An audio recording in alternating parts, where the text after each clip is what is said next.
Student इस video में मैंने 101 ऐसे इंपॉर्टेंट प्रश्नों को लेके आया है जो बिल्कुल आपके बोर्ड एग्जाम 2023 में आएंगे। इन्हीं में से कोई ना कोई 20 प्रश्न आपके क्या होंगे, बोर्ड एग्जाम में आएंगे। और पूरे किताब का प्रश्न देखिएगा, जितना भी आपके विज्ञान में जो भी चैप्टर हो, चाहे बायोलॉजी हो, चाहे केमिस्ट्री हो, चाहे फिजिक्स हो, सभी प्रकार के प्रश्न इस वीडियो में आपको मिल जाएंगे। और अलग से आपको वीडियो देखने की बिल्कुल आवश्यकता नहीं, बस इस वीडियो को लास्ट तक देख लीजिएगा, सारे के सारे प्रश्न आपको तैयार हो जाएंगे। तो वीडियो के अंत में कमेंट करके मुझे बताइएगा कि 101 प्रश्नों में से कितने प्रश्नों का उत्तर आप लोग इजीली कर सकते थे। अगर 50 प्लस क्वेश्चनों का आंसर आप लोग क्या करते हैं, सही सही दे देते हैं, तो आपको मान के चलना है कि आपकी तैयारी बहुत बेहतरीन हो रही है। आपको मेरे साथ क्या करना है, इस वीडियो के कमेंट बॉक्स में क्या करना है, कमेंट करते रहना कि कौन सा ऑप्शन सही होगा। तो चलिए को स्टार्ट करते हैं और देखते हैं इन प्रश्नों का सोल्यूशन कैसे करते हैं। तो देखिए यहाँ पे पहला प्रश्न आपके सामने दिया गया है कि उस उत्तल दर्पण की वक्रता त्रिज्या क्या होगी जिसकी फोकस दूरी 10 सेंटीमीटर है। तो यहाँ पे देखिए आपके सामने प्रश्न पहला है कि भाई हमारे पास क्या एक फोकस दूरी दिया है, हमारे पास 10 सेंटीमीटर वक्रता त्रिज्या पूछ रहा है। तो आपको यहाँ पे पता होना चाहिए जो वक्रता त्रिज्या होता है फोकस दूरी का दुगुना होता है।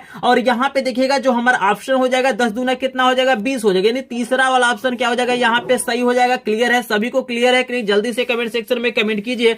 तो सभी लोग बता रहे हैं कि सर पहला वाला प्रश्न सबको क्लियर है। चलिए दूसरा प्रश्न भी हम देख लेते हैं। यहाँ पे पूछ रहा है कि गोली दर्पण की फोकस दूरी और वक्रता त्रिज्या में संबंध होता है। हमसे पूछा जा रहा है यहाँ पे कि फोकस दूरी और वक्रता त्रिज्या में क्या संबंध होता है। जल्दी से मुझे कमेंट सेक्शन में कमेंट कीजिए कि कौन सा पहला वाला ऑप्शन सही होगा, कि दूसरा वाला होगा, कि तीसरा वाला होगा, कि चौथा वाला। अभी मैंने यहाँ पे बताया है कि जो वक्रता त्रिज्या होता है फोकस दूरी का दोगुना होता है। तो यहाँ पे फोकस दूरी क्या होगा, वक्रता त्रिज्या का क्या हो जाएगा, आधा हो जाएगा। तो काफी लोग सही आंसर कर रहे हैं। बिल्कुल यहाँ पे पहला वाला ऑप्शन क्या है, सही है। जिस प्रकार हमारा वक्रता त्रिज्या क्या होगा, फोकस दूरी का दोगुना होगा, उसी प्रकार हमारा फोकस क्या होगा, वक्रता त्रिज्या का आधा हो जाएगा। तो बिल्कुल करेक्ट ऑप्शन है। पूरे किताब का मैंने प्रश्न लिया है, जितना भी आपका चैप्टर है, सभी चैप्टर के इंपॉर्टेंट प्रश्न इस वीडियो में देखने के लिए आपको मिल जाएंगे। किसी भी तरह का आपको डाउट नहीं होगा, एक एक प्रश्न को मैं एक्सप्लेन करके बताऊंगा। बस इस वीडियो को आपको लास्ट तक देखना है। बिल्कुल 100% आपका प्रश्न क्या हो जाएंगे, तैयार हो जाएंगे। तो चलिए तीसरा प्रश्न आपके सामने लेके आते हैं। यहाँ पे देखिए तीसरा प्रश्न आपके सामने दिया गया है कि 10 सेंटीमीटर फोकस दूरी वाले उत्तल दर्पण के सामने 20 सेंटीमीटर पर रखी वस्तु का प्रतिबिंब बनेगा। आपको मुझे बताना है,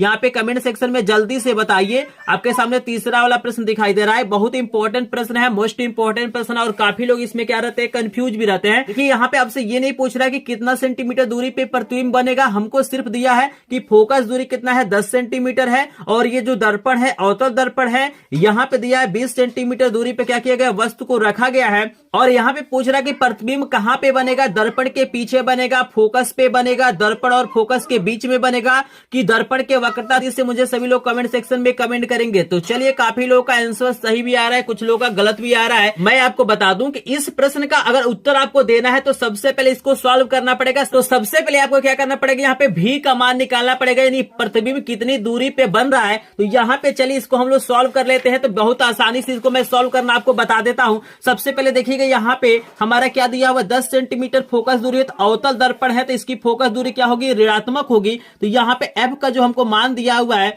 यहाँ पे -10 सेंटीमीटर दिया हुआ है। और वस्तु को कितनी दूरी पे रखा गया है, देखिए 20 सेंटीमीटर दूरी पे रखा गया है। तो यहाँ पे यू का जो मान हमको दिया हुआ है, यहाँ पे दिया हुआ है -20 सेंटीमीटर। यहाँ पे देखिए हमें भी के मान को पहले निकालना है। तो यहाँ पे फार्मूला होता है 1/v बराबर हमारे पास होता है 1/f माइनस आपका होता है 1/u। यहाँ पे हो जाएगा 1/v बराबर 1/f। एफ का मान दिया हुआ है -10 और -u का मान हमको दिया हुआ है -20। इसको लिखेंगे हम ब्रैकेट में, ठीक है ना। आगे चलिए इसको सॉल्व कर लेते हैं। यहाँ पे देखिए 1/v बराबर हो जाएगा -1/10, माइनस माइनस आपका प्लस हो जाएगा 1/ यहाँ पे 20 हो जाएगा। आगे जब इसको स्टूडेंट हम लोग सॉल्व करेंगे तो यहाँ पे क्या हो जाएगा, 1/v बराबर हमारे पास +20 होगा।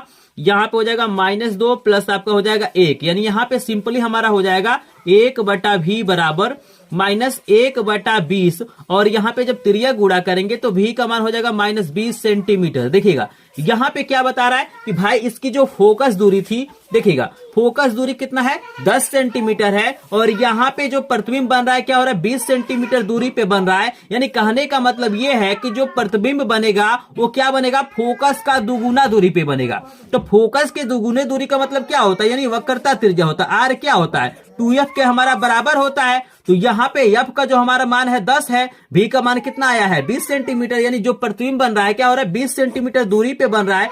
और देखिएगा यहाँ पे आपको माइनस बता रहा है कि हमारा वास्तविक प्रतिबिंब बन रहा है, यानी दर्पण के सामने बन रहा है। तो हमारा अगर फोकस क्या है 10 है तो वक्रता त्रिज्या क्या होगा, इसका दुगुना होगा, यानी r पे क्या हो रहा है प्रतिबिंब बन रहा है। तो यहाँ पे जो हमारा ऑप्शन स्टूडेंट यहाँ पे सही हो जाएगा। कौन सा ऑप्शन सही होगा, यहाँ पे इजिली देख सकते हैं कि हमारा ये जो चौथा ऑप्शन दिया है दर्पण के वक्रता केंद्र पे, यही वाला ऑप्शन क्या हो जाएगा आपका सही हो जाएगा। देख रहे हैं ना, तो ये प्रश्न काफी इंपॉर्टेंट होते हैं। यहाँ पे क्या होते हैं, बहुत सारे लोग क्या होते हैं कंफ्यूज हो जाते हैं कि किस प्रकार से हम क्या करेंगे, इसकी स्थिति को बताएंगे। आई होप आपको ये प्रश्न समझ में आ गया होगा। अगर ये प्रश्न आपको यूनिक लगा हो, कुछ नया लगा हो, कुछ नया आपको सीखने के लिए मिला हो, तो अभी का अभी चैनल को सब्सक्राइब कर लेंगे और वीडियो पसंद आएगा तो वीडियो को लाइक भी करेंगे। आगे आपको 101 प्रश्न देखने के लिए मिलेंगे। बिल्कुल इसी तरह से मैं एक्सप्लेन करके प्रश्नों को बताऊंगा, लेकिन थोड़ा सा मेरा सपोर्ट करिएगा। वीडियो थोड़ा सा लंबा होगा, पूरा वीडियो लास्ट तक देख लीजिएगा। विज्ञान में एक भी प्रश्न आपके इस तरह के नहीं छूटेंगे, मेरी गारंटी है। बिल्कुल इसी में से क्या होंगे आपके बोर्ड एग्जाम में प्रश्न देखने के लिए मिलेंगे, क्योंकि मैंने पूरे बुक का प्रश्न ले लिया है, एक भी चैप्टर आपका छूटा नहीं है। तो चलिए देखते हैं अगला प्रश्न हमारे पास चौथा प्रश्न क्या है। आपको क्या करना है, चौथे प्रश्न का उत्तर जल्दी से मुझे कमेंट सेक्शन में कमेंट करना है। बिल्कुल आसान प्रश्न है, इसको सॉल्व करने की जरूरत नहीं है।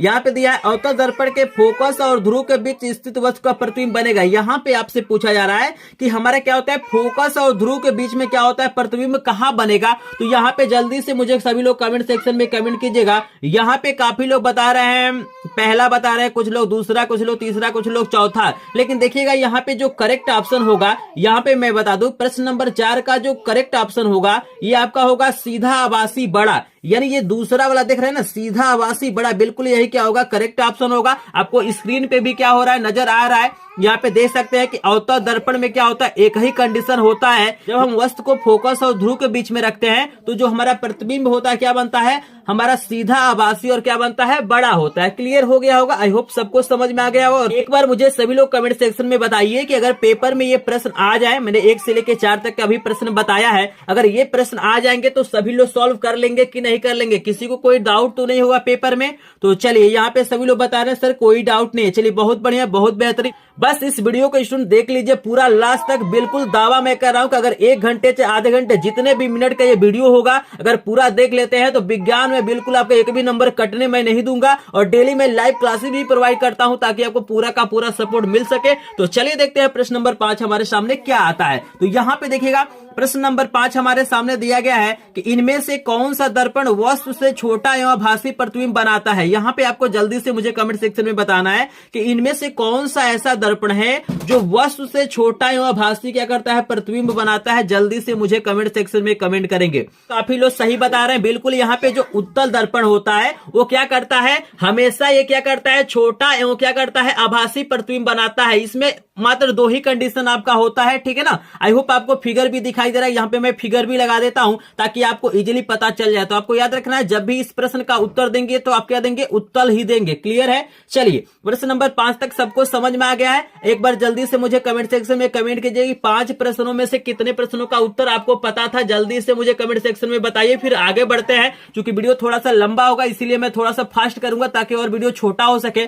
तो चलिए काफी लोग बता रहे हैं सर 2 प्रश्न, 3 प्रश्न, 4 प्रश्न, कुछ लोग 5 भी बता रहे हैं। चलो बहुत बेहतरीन आप लोगों ने बताया है। तो चलिए स्टूडेंट स्टार्ट करते हैं छठे प्रश्न को। तो चलिए स्टूडेंट आपके सामने आ गया है 6ठा नंबर का प्रश्न। यहाँ पे देख लीजिए प्रश्न दिया है कि उत्तर दर्पण से प्रतिबिंब सदैव बनता। अभी मैंने आपको बताया है कि उत्तर दर्पण से सदैव प्रतिबिंब कैसा बनता है, आपको बताना है। मैंने फिगर भी आपको दिखाया था कि आपको बताना कि प्रतिबिंब कहां पे बनता है। जल्दी से मुझे कमेंट सेक्शन में कमेंट कीजिए। तो चलिए काफी लोग सही भी उत्तर कर रहे हैं, कुछ लोग गलत भी कर रहे हैं, लेकिन आपको याद रखना है जैसे कि मैंने फिगर आपको दिखाया था, यहाँ पे मैं फिर से फिगर लगा देता हूं। तो यहाँ पे देखिए जो प्रतिबिंब बनता है फोकस या उसके पहले बनता है, ठीक है ना। यानी हमारा जो मेनली प्रतिबिंब यहाँ पे बनता है ध्रुव एवं फोकस के बीच बनता है। आपको याद रखना है वक्रता केंद्र और फोकस के बीच नहीं आपको टिक करना है। यहाँ पे क्या करना है, आपको इजीली आप लोग स्क्रीन पे देख सकते हैं। यहाँ पे जो प्रतिबिंब बनता है उत्तर दर्पण में वक्रता केंद्र तथा फोकस के बीच में नहीं बनता, ये हमारा बनता है ध्रुव और फोकस के बीच में ही हमारा क्या होता है, प्रतिबिंब बनता है। तो काफी लोगों ने सही भी आंसर किया था। चलिए बहुत बढ़िया, आगे चलते हैं, अगला प्रश्न देखते हैं। 7 नंबर प्रश्न देखिएगा, काफी इंपॉर्टेंट प्रश्न है। आपको कमेंट सेक्शन में बताना, इजीली आप लोग इसको बता सकते हैं कि कांच का अपवर्तन अधिकतम होता है। आपको बताना है किस रंग के लिए कांच का जो अपर्तनांक होता है अधिकतम होता है? जल्दी से मुझे कमेंट सेक्शन में कमेंट कीजिए। तो यहाँ पे मैं देख पा रहा हूं काफी लोग बिल्कुल करेक्ट ऑप्शन बता रहे हैं बैगनी रंग के लिए। बिल्कुल देखिएगा दूसरा वाला ऑप्शन आपका बिल्कुल करेक्ट है। यहाँ पे क्या होता है, जो कांच का अपर्तनांक यहाँ कल्प के अनुसार देखें तो बैगनी रंग के लिए क्या होता है, सबसे अधिक होता है। बिल्कुल करेक्ट आंसर है। चलिए प्रश्न नंबर 8 आपके सामने लेके आते हैं। बिल्कुल लेटेस्ट प्रश्न है, मैंने पूरा चैप्टर से क्या किया है, प्रश्नों को लिया है, कोई भी चैप्टर आपका छूटेगा नहीं। तो चलिए 8 नंबर का प्रश्न दिया है, मोस्ट इंपोर्टेंट प्रश्न है लेकिन काफी आसान है, ये चीजें सबको पता होता है। आपके सामने प्रश्न दिया गया है कि निकट दृष्टि दोष के निवारण हेतु प्रयोग किया जाता है। कौन सा यहाँ पे लेंस क्या किया जाता है, निकट दृष्टि दोष के निवारण के लिए किया जाता है? जल्दी से मुझे कमेंट सेक्शन में बताइए। तो चलिए बहुत शानदार, मुझे बहुत खुशी है इस प्रश्न का उत्तर काफी लोग सही दे रहे हैं। बिल्कुल यहाँ पे जो होगा निकट दृष्टि दोष के निवारण के लिए व्यक्ति के चश्मे में हम लोग कौन सा लेंस उपयोग करते हैं, तो अवतल लेंस का उपयोग करते हैं। बिल्कुल करेक्ट ऑप्शन है। लेकिन वही दूर रहता है तो हम लोग किसका उपयोग करते हैं, उत्तल लेंस का उपयोग करते हैं। चलिए आपके सामने लेके आते हैं 9 नंबर का प्रश्न। यहाँ पे देखिएगा 9 नंबर का प्रश्न दिया है कि मनुष्य के स्वस्थ नेत्र में प्रतिबिंब कहां पे बनता है। बिल्कुल आसान प्रश्न है लेकिन मोस्ट इंपोर्टेंट प्रश्न, हर साल इस प्रश्न को पूछा जाता है। जल्दी से मुझे कमेंट सेक्शन में बताइए। ये प्रश्न का उत्तर किसी को गलत नहीं बताना है, बिल्कुल आसान प्रश्न है। मैं आशा करूंगा कि सभी लोग सही ऑप्शन बताएंगे। चलिए बिल्कुल बिल्कुल बिल्कुल मनुष्य के स्वस्थ नेत्र में जो प्रतिबिंब बनता है रेटिना पर बनता है। करेक्ट ऑप्शन हमारा क्या है, ए वाला है, यानी पहला वाला है। बिल्कुल करेक्ट है, बिल्कुल बिल्कुल। चलिए सभी लोग का सही है। चलिए चलते हैं हम लोग 10 नंबर प्रश्न पे आपको लेके आते हैं। बिल्कुल 101 प्रश्न कराऊंगा, बिल्कुल यहाँ पे आपको वीडियो को लास्ट तक देखना है। चलिए 10 नंबर का प्रश्न भी आपके सामने आ चुका है कि स्वस्थ आंखों के लिए दूर बिंदु स्थित होता है। आपको बताना है कि भाई स्वस्थ आंख के लिए दूर बिंदु कितना होता है, जल्दी से मुझे कमेंट सेक्शन में बताइए। बिल्कुल हाँ चलिए बहुत शानदार परफॉर्मेंस है आपका। मात्र 101 प्रश्नों में से आपने 50 प्रश्नों का उत्तर सही दे दिया। तो आपको मान के चलिए कि विज्ञान का पूरे चैप्टर का बहुत बेहतरीन तैयारी हो रहा है, क्योंकि मैंने प्रत्येक चैप्टर से क्या किया है, क्वेश्चन लिया है, चाहे फिजिक्स हो, आपका केमिस्ट्री हो, चाहे बायोलॉजी हो। चलिए मैंने कुछ एक्स्ट्रा भी प्रश्न लिया है, आगे मैं बताऊंगा लास्ट में कि कौन कौन से एक्स्ट्रा मैंने प्रश्न लिया है। तो यहाँ पे बिल्कुल अनंत बिल्कुल क्या है, क्लियर है। चौथा वाला ऑप्शन क्या हो जाएगा, सही हो जाएगा। तो काफी लोग क्या कर रहे हैं, कमेंट सेक्शन में कमेंट कर रहे हैं। बिल्कुल बिल्कुल सही है, बिल्कुल सही है। चलिए जो लोग अभी तक लाइक नहीं किए हैं प्लीज वीडियो को लाइक करेंगे। इस वीडियो का लाइक हम रखते हैं 100। यहाँ पे 101 प्रश्न है लेकिन मैं लाइक मात्र रख रहा हूं, 100 लाइक रख रहा हूं। देखते हैं कितना जल्दी आप लोग पूरा करते हैं। 10 प्रश्न मैंने आपको बता दिया, अभी तक किसी ने क्या किया है, 10 लाइक नहीं किया है। जल्दी से लाइक कंप्लीट करेंगे। टारगेट आपके लिए रख रहे हैं 101 प्रश्न में मात्र रख रहे हैं 100 लाइक। देखते हैं आप लोग कितना सपोर्ट करते हैं, कितना प्यार दिखाते हैं। बिल्कुल लेटेस्ट प्रश्न मैंने लिया है, बिल्कुल नया प्रश्न लिया है। तो चलिए हम अगला प्रश्न आपके सामने लेके आते हैं। लेकिन उससे पहले मैं बता दूं कि जिनको भी इसका पीडीएफ चाहिए, जो 101 प्रश्न है, जिनको भी इनका पीडीएफ चाहिए, लिंक दिया गया डिस्क्रिप्शन में टेलीग्राम ग्रुप और व्हाट्सएप ग्रुप का, वहां से आप लोग ज्वाइन कर लीजिएगा। मैं क्या करूंगा, आपको पीडीएफ सेंड कर दूंगा। अगर किसी को पीडीएफ नहीं मिल पाता है तो स्क्रीन पे आपको नंबर दिखाई दे रहा है 7619935513। इस नंबर पे क्या करेंगे, मैसेज करेंगे। मेरा पर्सनल क्या है, व्हाट्सएप नंबर है। अगर किसी तरह से प्रॉब्लम आता है तो इन फ्यूचर आपको क्या किया जाएगा, सॉल्व किया जाएगा। और मैं फ्री में डेली क्या करता हूँ, लाइव क्लास से चलाता हूँ और पीडीएफ नोट भी सेंड करता हूँ। बहुत सारा मैंने इंपॉर्टेंट प्रश्नों का, बहुत सारे विषय का क्या किया है, पीडीएफ नोट भेज दिया है। 1000 प्रश्नों से ऊपर का मैंने क्या किया है, पीडीएफ नोट भेज दिया है। तो जिनको नहीं मिला है तो वो क्या करेंगे, इस नंबर पे संपर्क करेंगे। तो आप लोग जल्दी से मुझे कमेंट सेक्शन में कमेंट कीजिए कि 10 में से कितने प्रश्नों का उत्तर आपको पता था। काफी लोग कमेंट कर रहे हैं, कुछ लोग 5 बता रहे हैं, कुछ लोग 8, 9, कुछ लोग 10 भी बता रहे हैं। चलिए जल्दी जल्दी हम क्या करते हैं, प्रश्नों को करते हैं। आपके सामने लेके आते हैं 11 नंबर का प्रश्न। लेकिन जो लोग लाइक नहीं किएंगे, एक बार रिक्वेस्ट है कि प्लीज लाइक करेगा, क्योंकि इस प्रश्नों को बनाने में काफी समय लगा है और इस वीडियो को बनाने में मुझे काफी समय लगा है। तो चलिए लेके आते हैं 11 नंबर का। तो स्टूडेंट आपके सामने आ चुका है 11 नंबर का प्रश्न। आपको जल्दी जल्दी कमेंट सेक्शन में कमेंट करना है कि ओम के नियम का सूत्र है, मोस्ट इंपोर्टेंट होता है। आपको पता है कि जो ओम का नियम होता है काफी इंपोर्टेंट होता है। तो यहाँ पे पूछा जा रहा है कि कौन सा संबंध ओम के नियम को दिखाता है। I बराबर V इंटू आर है कि V बराबर I इंटू आर है कि R बराबर V गुड़े आई है कि इनमें से कोई नहीं। जल्दी से मुझे कमेंट सेक्शन में कमेंट करेंगे। बिल्कुल यहाँ पे जो करेक्ट ऑप्शन होगा V बराबर I इंटू आर होगा, यानी दूसरा वाला हमारा क्या हो जाएगा, बिल्कुल सही हो जाएगा। जैसे R बराबर होता है ना, R बराबर होता है आपका V बटा I, तो जब तिर्यक गुणा करेंगे तो V बराबर क्या हो जाएगा, I इंटू आर। बिल्कुल करेक्ट ऑप्शन जो आपका होगा 2 नंबर। चलिए 12 नंबर भी प्रश्न आई थिंक आपको दिखाई दे रहा है तो 12 नंबर प्रश्न दिया है कि विभवांतर मापक यंत्र है, यानी विभवांतर को किस मापक यंत्र से क्या किया जाता है, मापा जाता है। जल्दी से आप लोग बताइएगा। यहाँ पे मैं बता दूं, मैं थोड़ा सा फास्ट करूंगा, मैं ज्यादा समय नहीं लूंगा, क्योंकि मुझे क्या करना है 101 प्रश्न कराने हैं, तो ज्यादा वीडियो लंबा भी मैं रखना नहीं चाहता हूं, ताकि आपका भी मतलब समय बर्बाद ना हो और मेरा भी समय बर्बाद ना हो। तो मैं यहाँ पे आंसर बता देता हूं। इसका जो मात्रक होता है, देखिएगा, वोल्टा मीटर दिया है, वोल्ट मीटर दिया है, एमीटर दिया हुआ है और ओम मीटर दिया हुआ है। तो यहाँ पे जो करेक्ट ऑप्शन होगा वोल्टा मीटर नहीं होगा, हमारा क्या होगा, वोल्ट मीटर होगा। इसको हम लोग क्या बोलते हैं, वोल्ट मीटर बोलते हैं। क्लियर है सबको, किसी तरह का किसी को डाउट तो नहीं है। अब अगला प्रश्न आपके सामने है, 13 नंबर का प्रश्न दिया गया है कि ए मीटर नापता है। आपको बताना है कि जो ए मीटर होता है, जिस प्रकार हमारा वोल्ट मीटर होता है विभवांतर को नापता है, आपको बताना है कि ए मीटर जो होता है वो क्या मापता है। तो जल्दी से कमेंट सेक्शन में बताइए। तो बिल्कुल करेक्ट ऑप्शन जो यहाँ पे हो जाएगा धारा। यहाँ पे देखिएगा, विद्युत धारा मापने के लिए हम लोग क्या करते हैं, ए मीटर का प्रयोग करते हैं, और विभवांतर नापने के लिए वोल्ट मीटर। आप लोगों ने देखा होगा स्टेपलाइजर पे भी लिखा रहता है, और बहुत सारे ऐसे यंत्र ए लिखा होता है। तो ए मीटर को ए से दिखाते हैं और वोल्ट मीटर को हम लोग भी से दिखाते हैं। कितना प्रश्न आपको समझ में आ रहा होगा। मोस्ट इंपोर्टेंट क्वेश्चन है आपके सामने 14 नंबर का प्रश्न, और इस प्रश्न के उत्तर में काफी लोग कंफ्यूज भी रहते हैं। एक बार मैं चेक करना चाहूंगा कि कितने लोग इसका सही उत्तर दे रहे हैं। आपको बताना है कि प्रतिरोधकता का मात्रक क्या है। जल्दी से कमेंट सेक्शन में बताएंगे। ओम है कि ओम प्रति मीटर है कि ओम मीटर है कि मीटर प्रति ओम है, जल्दी से बताइए। प्रतिरोधकता को देखिएगा विशिष्ट प्रतिरोध भी बोला जाता है।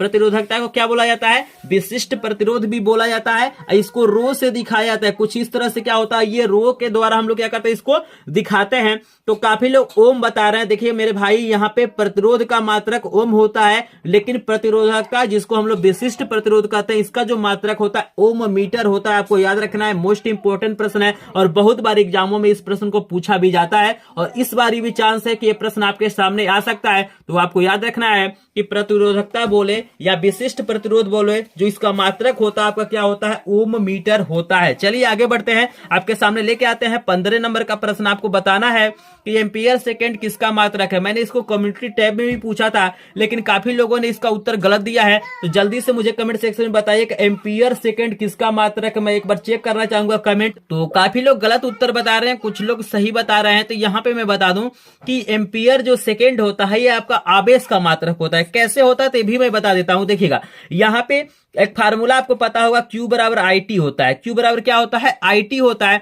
I का जो हमारा मात्रक होता है एम्पियर होता है, समय का क्या होता है, सेकेंड होता है। तो एम्पियर सेकेंड को ही हम लोग क्या कहते हैं, कूलाम कहते हैं। आपको याद रखना है कि कूलाम कहते हैं। तो बिल्कुल चाहे कूलाम बोलिए चाहे एम्पियर सेकेंड बोलिए, बात क्या है वही है। बिल्कुल शानदार प्रश्न था कि नहीं, एक बार जल्दी से कमेंट सेक्शन में बताइए। और 15 प्रश्न हो गया तो एक बार 15 लाइक का टारगेट जरूर पूरा करेंगे, यानी एक एक प्रश्न पे एक एक लाइक आपको करते जाना है। और यहाँ पे मैं देखना चाहूंगा कि लास्ट में यानी 101 प्रश्न जब मेरा कंप्लीट होता है तो आप लोग 100 लाइक कंप्लीट कर देते हैं कि नहीं कंप्लीट करते हैं। अगर आपको लगता है कि इस वीडियो को बनाने में काफी मेहनत लगा होगा, काफी समय लगा होगा, तो एक बार वीडियो को लाइक करेंगे, चैनल पे नए हो चैनल को सब्सक्राइब भी करेंगे, और जो लोग ग्रुप ज्वाइन नहीं किए वो लोग ग्रुप ज्वाइन करेंगे, और आपको मैं PDF भी इसका भेज दूंगा। चलिए आपके सामने लेके आते हैं 16 नंबर का प्रश्न। काफी इंपॉर्टेंट प्रश्न और बिल्कुल आसान प्रश्न है। आपको बताना है कि सिलिकॉन जो होता है वो किस तरह का पदार्थ होता है, सुचालक होता है, कुचालक होता है, अर्धचालक होता है, कि इनमें से कोई नहीं। जल्दी से मुझे कमेंट करेंगे 16 नंबर प्रश्न का उत्तर। तो काफी लोग सुचालक बता रहे हैं, कुछ लोग कुचालक और कुछ लोग अर्धचालक, लेकिन करेक्ट ऑप्शन होगा मेरे भाई यहाँ पे तीसरा वाला अर्धचालक होगा। बिल्कुल यहाँ पे क्या है, करेक्ट ऑप्शन आपका क्या है, अर्धचालक है। एक प्रश्न मैं लेके आ रहा हूं, थोड़ा सा आंकिक टाइप का ये प्रश्न है, 17 नंबर प्रश्न। यहाँ पे आपको बताना है कि हमारे पास दो प्रतिरोध है, एक R1 है, एक R2 है। अगर इनको क्या किया जाए, समांतर क्रम में जोड़ा जाए तो इनका तुल्य प्रतिरोध क्या निकल के आएगा। जल्दी से मुझे कमेंट सेक्शन में कमेंट करेंगे। तो यहाँ पे देखिएगा, यहाँ पे बहुत आसान प्रश्न है, लेकिन काफी इंपॉर्टेंट है, थोड़ा सा आपको ध्यान देना है। हम आपको 17 नंबर प्रश्न को सॉल्व करके दिखाते हैं। यहाँ पे देखिए, एक प्रतिरोध हमारा R1 है और एक प्रतिरोध हमारे पास क्या है, R2 है। इसका तुल्य प्रतिरोध निकालना है और समांतर क्रम में जोड़ना है। तो हमारे पास होगा 1/R बराबर आपका हो जाएगा 1/R1 प्लस आपका क्या हो जाएगा 1/R2। सिंपली आप लोग जानते हैं 1/R बराबर यहाँ पे एलसीएम लेंगे तो यहाँ पे हो जाएगा R1 और इंटू हो जाएगा R2। इससे हम भाग करेंगे इसमें तो हमारे पास क्या हो जाएगा R2 मिलेगा, प्लस यहाँ पे हम क्या करेंगे R2 से भाग करेंगे तो हमारे पास R1 बचेगा। और यहाँ पे देखिएगा, हम इसका क्या करते हैं, जैसे 1/R है तो जब हम इसको उल्टा करेंगे यानी R लिखेंगे तो ये भी हमारा ऊपर चल जाएगा, ये नीचे चला आएगा। यानी हमारे पास R बराबर सिंपली हो जाएगा यहाँ पे R1, यहाँ पे हो जाएगा R2 बटे हम क्या करते हैं R2 को ना R2 को बाद में लिखते हैं, R1 को पहले लिखते हैं, तो हमारे पास हो जाएगा R1 प्लस हमारा क्या हो जाएगा R2। तो देख रहे हैं ना, आपको याद रखना है कि जब भी हम क्या करेंगे, किसी दो प्रतिरोधों को क्या करेंगे, समांतर क्रम में जोड़ेंगे, तो हम कुछ इस तरह से क्या कर सकते हैं, इसको सॉल्व कर सकते हैं। इसको याद रखिए, क्योंकि इसके बाद एक प्रश्न आएगा अभी 18 नंबर प्रश्न, इसी से हम लोग क्या करेंगे, सॉल्व करेंगे। ठीक है ना, आई होप आपको समझ में आ रहा होगा। तो चलिए हम ऑप्शन में देखते हैं कि कौन सा ऑप्शन आपका क्या होता है, करेक्ट होता है। तो यहां पे देखिएगा, यहां पे जो ऑप्शन आपको दिखाई दे रहा है 17 नंबर का, आपको यहां पे ऑलरेडी चूंकि यहां पे 4 नंबर टिक किया गया है, लेकिन ये 4 नंबर क्या है, गलत है, ये वाला ऑप्शन नहीं सही है। हमारा ऊपर इंटू के रूप में आया था और नीचे हमारा प्लस किया गया था, तो तीसरा वाला ऑप्शन क्या हो जाएगा, आपका सही हो जाएगा। आई होप आपको समझ में आ रहा होगा। 18 नंबर प्रश्न थोड़ा सा इसी के आधार पे है, बिल्कुल इंपॉर्टेंट प्रश्न मैं 18 नंबर कराने वाला हूं, लेकिन इस वीडियो को जो लोग लाइक नहीं किए होंगे जल्दी से जल्दी लाइक कर दीजिएगा। यहाँ पे इस वीडियो में 101 प्रश्न मैं कराने वाला हूं, वीडियो को लास्ट तक देखिएगा। और जो लोग अभी तक टेलीग्राम ग्रुप को ज्वाइन नहीं किए होंगे, टेलीग्राम ग्रुप को ज्वाइन कर लीजिए, और लिंक दिया गया है डिस्क्रिप्शन में व्हाट्सएप ग्रुप का भी, तो उसको ज्वाइन कर लिया। अगर बोर्ड एग्जाम की पूरी तैयारी बिल्कुल फ्री में करना चाहते हैं, आपको पीडीएफ नोट चाहिए, लाइव क्लासेस चाहिए, मैराथन क्लासेस चाहिए, बिल्कुल सब कुछ फ्री होता है। और ये मैं पहली बार क्या कर रहा हूं, आपको तैयारी नहीं करा रहा हूं, उसके पहले भी मैंने क्या किया था, बोर्ड एग्जाम की तैयारी कराया था, और मेरे चैनल से पढ़ के काफी लोगों का 95% 96% नंबर आया। स्क्रीन पे आप लोग देख सकते हैं, काफी लोगों ने अपना वीडियो भी भेजा है, मैंने किस किस तरह से पढ़ाया है। 6-6 घंटे मैंने लाइव क्लासेस चलाया था, मैराथन क्लासेस चलाया था, बिल्कुल फ्री में। तो आप लोग देख सकते हैं, उनका भी वीडियो चैनल पे मिल जाएगा कि किस तरह से मेहनत करके उन्होंने क्या किया था, इस चैनल के माध्यम से क्या किया, अच्छा परसेंटेज पाया है। अगर आप भी इस चैनल के साथ जुड़ जाते हैं, चैनल को सब्सक्राइब कर लेते हैं, वीडियो को लाइक करते हैं, ज्वाइन कर लेते हैं, तो आपका भी परसेंटेज इन्हीं के जैसे आने वाला है। तो चलिए लेके आते हैं आपके सामने 18 नंबर का प्रश्न। तो आपके सामने 18 नंबर का प्रश्न आ चुका है। यहाँ पे एक फिगर दिया हुआ, इस फिगर के माध्यम से आपको बताना है यहाँ पे जो धारा आई है उसका मान कितना होगा। तो एक बार जल्दी से आप लोग कमेंट सेक्शन में कमेंट कीजिए, फिर हम क्या करते हैं, आगे बढ़ते हैं और देखते हैं उसका उत्तर क्या होता है। तो यहाँ पे मैं देख पा रहा हूँ कि काफी लोग अलग अलग क्या कर रहे हैं, आंसर कमेंट कर रहे हैं। यहाँ पे मैं बता दूं कि आई का मान निकालने के लिए आपको क्या करना पड़ेगा, देखिएगा मैं बता दूं कि आई बराबर जो हमारा होता है V बटे R होता है। तो हमारे पास V का मान है, हम R का मान निकालेंगे, तुल्य प्रतिरोध निकालेंगे। बताया था कि तुल्य प्रतिरोध निकालना, अगर दो हमारे प्रतिरोध क्या हो, समांतर क्रम में हो, तो हम इस फार्मूले का उपयोग कर सकते हैं। तो यहाँ पे देखिएगा हम R का मान निकालते हैं स्टूडेंट, तो यहाँ पे R बराबर देखिएगा R1 भी हमारा क्या है, 2 ओम है। मैं एक बार दिखा देता हूं, R1 भी 2 ओम है, R2 भी 2 ओम है। तो यहाँ पे बस हम मान को रख देते हैं, यहाँ पे हो जाएगा 2 गुणे 2 बटा, यहाँ पे हो जाएगा 2 प्लस 2, यानी आपके पास हो जाएगा 2 दूना 4, 2 आपका कितना हो जाएगा, 4 हो जाएगा। इसको काटेंगे तो आपका क्या हो जाएगा, 1 ओम आ जा रहा है, यानी परिपथ का जो तुल्य प्रतिरोध है आपके पास 1 ओम आ गया। तो यहाँ पे देख सकते हैं हमारे पास V का भी मान दिया था कि V का मान दिया हुआ है 2 वोल्ट। यहाँ पे मैं आपको दिखा देता हूं, देखिएगा यहाँ पे विभवांतर का मान कितना दिया हुआ है, 2 वोल्ट दिया है। तो यहाँ पे हमने आपको फार्मूला बताया है कि I बराबर हमारा होता है V बटे R होता है। तो V का मान हमारे पास कितना है, 2 है, और यहाँ पे R का मान कितना आ गया, 1 आ गया है। 1 से 2 में भाग करेंगे तो I बराबर कितना हो जाएगा, यहाँ पे 2 एम्पियर हो जाएगा, यानी हमारा 2 एम्पियर क्या हो रहा है, करेक्ट ऑप्शन हो रहा है। तो चलिए देखते हैं यहाँ पे 2 एम्पियर है क्या। तो बिल्कुल ऑप्शन में देखिए हम देख रहे हैं कि 2 एम्पियर हमारा लिखा हुआ है चौथा वाला ऑप्शन में, यानी चौथा वाला ऑप्शन हमारा क्या होगा, बिल्कुल करेक्ट होगा। आई होप आपको प्रश्न समझ में आ रहा है। इसी प्रकार मैं एक एक प्रश्न को आपको एक्सप्लेन करके बताऊंगा, चाहे बायोलॉजी का प्रश्न हो, चाहे केमिस्ट्री का प्रश्न हो, चाहे फिजिक्स का प्रश्न हो। बहुत सारे प्रश्नों को मैंने लिया है, 101 प्रश्नों को लिया, पूरा किताब का ही मैंने इंपॉर्टेंट प्रश्न लिख लिया है, ताकि आपको बोर्ड एग्जाम में किसी भी तरह का दिक्कत ना हो। तो चलिए स्टूडेंट एक बार लाइक करिए वीडियो को, और चलते हैं हम 19 नंबर प्रश्न पे। 19 नंबर प्रश्न भी आपको इजीली दिखाई दे रहा है, सिंपल प्रश्न है, बस आपको माइक्रो का मतलब समझ में आना चाहिए। यहाँ पे कह रहा है 1 माइक्रो ओम का मान होता है, आपको बताना है 10 पे -9 ओम होता है, कि 10 पे -6 ओम होता है, कि 10 पे -3 होता है, कि 1 ओम होता है। यानी कहने का मतलब ये है, आपको बताना है कि 1 माइक्रो ओम में कितना ओम होता है। जल्दी से मुझे कमेंट सेक्शन में कमेंट करेंगे। तो काफी लोग बिल्कुल करेक्ट ऑप्शन बता रहे हैं, बिल्कुल 10 पे -6 ओम बिल्कुल क्या होगा, करेक्ट ऑप्शन होगा। 1 माइक्रो में क्या होता है, 10 पे -6 होता है। यहाँ पे ओम भी दे सकता है, मीटर भी दे सकता है, एम्पियर भी दे सकता है। बस आपको याद रखना है कि माइक्रो की बात जब भी कहेगा तो वहां पे पावर कितना होता है, -6 होता है।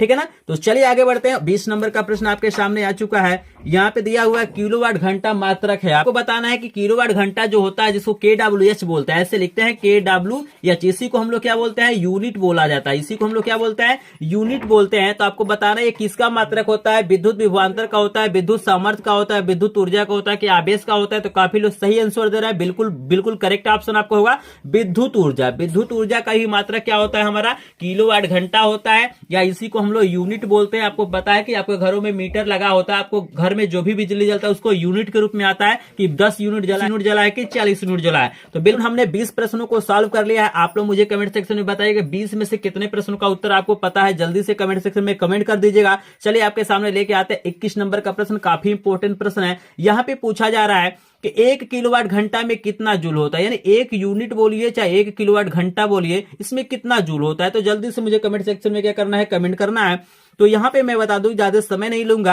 आप लोगों को कमेंट करते जाना है और अपने आप को पहचानते जाना है कि कितने प्रश्नों का उत्तर आपको पता था। क्या करेंगे, कमेंट को बिल्कुल कमेंट से क्या करना है, भर देना है। तो मैं चेक करूंगा कि कौन कौन क्या कर रहे हैं, कमेंट करेंगे। जो लोग कमेंट करते हैं इसका मतलब है आप लोग क्या करते हैं, अपने टीचर का चाहे जो भी आपको क्या करते हैं नॉलेज देते हैं उनको सपोर्ट करते हैं। तो आपको क्या करना है, इस वीडियो के कमेंट बॉक्स में पूरा कमेंट से भर देना है। जितने भी प्रश्न आपको पता है सबका उत्तर क्या करना है, कमेंट सेक्शन में कमेंट कर देना है। यहाँ पे बिल्कुल करेक्ट ऑप्शन जो हो जाएगा 3.6 गुणे 10 पे क्या होगा, यहाँ पे 6 जूल हो जाएगा। बिल्कुल हमारा जो करेक्ट ऑप्शन होगा यही होगा, यानी 3.6 गुणे 10 पे 6 जूल ही हमारा क्या होता है 1 किलोवाट घंटा में होता है। तो मोस्ट इंपोर्टेंट क्वेश्चन है, इस मान को याद रखिएगा, कई बार एग्जामों में पूछा गया है और इस बार भी चांस है कि हमारे बोर्ड एग्जाम में आ सकता है। अगला प्रश्न आपके सामने है 22 नंबर का प्रश्न है कि एक अश्वशक्ति बराबर होता है, यानी कहने का मतलब यह है एक अश्वशक्ति जो होता है कितने वाट के बराबर होता है। मुझे कमेंट सेक्शन में कमेंट करेंगे। तो काफी लोग बिल्कुल करेक्ट ऑप्शन दे रहे हैं, यहाँ पे 746 वाट बिल्कुल क्या हो जाएगा, करेक्ट हो जाएगा। अगला आपके सामने प्रश्न दिया गया है कि हीटर का तार बना होता है। देखिएगा इस प्रश्न को कई बार पूछा भी गया है कि हीटर में जो तार लगा होता है वो किस धातु का होता है। तो आपको जल्दी से कमेंट सेक्शन में बताना है कि किस धातु का बना होता है, तांबे का, पीतल का, लोहे का कि नाइक्रोम का। तो यहाँ पे करेक्ट ऑप्शन आपका हो जाएगा तीसरा वाला, नाइक्रोम वाला। काफी लोग सही भी उत्तर दे रहे हैं। जो लोग अभी तक कमेंट नहीं किए हैं जल्दी जल्दी कमेंट करेंगे, क्वेश्चन का नंबर लिखेंगे और जो भी उसका उत्तर है क्या करेंगे, कमेंट सेक्शन में कमेंट करेंगे। अगला प्रश्न आपके सामने आ चुका है स्टूडेंट, 24 नंबर का प्रश्न कि कौन सा चुंबकीय क्षेत्र का मात्रक नहीं है। इसमें आपको बताना है कि कौन सा ऐसा मात्रक है जो चुंबकीय क्षेत्र का मात्रक नहीं है। चुंबकीय क्षेत्र को हम लोग 20 से दिखाते हैं, जबकि चुंबकीय फ्लक्स को हम लोग 5 से दिखाते हैं। तो जल्दी से मुझे कमेंट सेक्शन में बताइए कि जो बी होता है, चुंबकीय क्षेत्र होता है, उसका मात्रक इसमें से कौन नहीं है। वेबर प्रति मीटर स्क्वायर नहीं है, कि टेस्ला नहीं है, कि गॉस नहीं है, कि न्यूटन प्रति एम्पियर स्क्वायर नहीं है। तो जल्दी से मुझे कमेंट सेक्शन में सभी लोग कमेंट करेंगे। तो यहाँ पे देखिएगा वेबर प्रति मीटर स्क्वायर भी क्या होता है, चुंबकीय क्षेत्र का मात्रक होता है, टेस्ला भी होता है, गॉस भी होता है, लेकिन न्यूटन प्रति एम्पियर स्क्वायर क्या होता है, इसका मात्रक नहीं होता है। तो यही वाला ऑप्शन क्या हो जाएगा, आपका सही हो जाएगा, यानी ये जो मात्रक है वो चुंबकीय क्षेत्र का मात्रक नहीं है। तो देखिए मेरे पास क्या है 101 प्रश्न है। तो हो सकता है बाय द वे मुझसे भी कहीं ना कहीं किसी क्वेश्चन में अगर किसी ऑप्शन में क्या हो गया, गलती हो गया होगा। अगर मुझसे कहीं पे किसी प्रश्न में गलती हो गया होगा, अगर मैंने गलत आपको बता दिया है तो आप लोग मुझे कमेंट सेक्शन में कमेंट कर दीजिएगा। मैं कोशिश करूंगा कि उसका जो सही आंसर होगा उसको पिन करने के लिए ऐसा करूंगा। अगर कहीं मुझसे मिस्टेक हो गया होगा तो मुझे आप लोग माफ करेंगे और सही उत्तर क्या करेंगे, कमेंट सेक्शन में कमेंट करेंगे। आपके सामने लेके आते हैं 25 नंबर का प्रश्न, लेकिन 24 लाइक जो लोग अभी तक कंप्लीट नहीं किया है जल्दी से एक बार 24 लाइक क्या करेंगे, कंप्लीट करेंगे। चैनल पे लाए होंगे चैनल को सब्सक्राइब करेंगे। अगर आपको बोर्ड एग्जाम की पूरी तैयारी करना है और 95% से ऊपर नंबर लाना है और बिल्कुल फ्री में सब कुछ क्या करना है। तो चलिए लेके आते हैं आपके सामने 25 नंबर का प्रश्न। तो स्टूडेंट देखिए आपके सामने आ चुका है 25 नंबर का प्रश्न। मोस्ट इंपोर्टेंट प्रश्न कह रहा है कि चुंबकीय क्षेत्र का मात्रक है। इसके पहले जो प्रश्न था वो पूछा था कि चुंबकीय क्षेत्र का मात्रक नहीं है। यहाँ पे पूछा हुआ है कि निम्न में से कौन चुंबकीय क्षेत्र का मात्रक है। आपको जल्दी से कमेंट सेक्शन में बताना है, पहला, दूसरा, तीसरा, चौथा कौन सा सही है। तो यहाँ पे मैं बता दूं,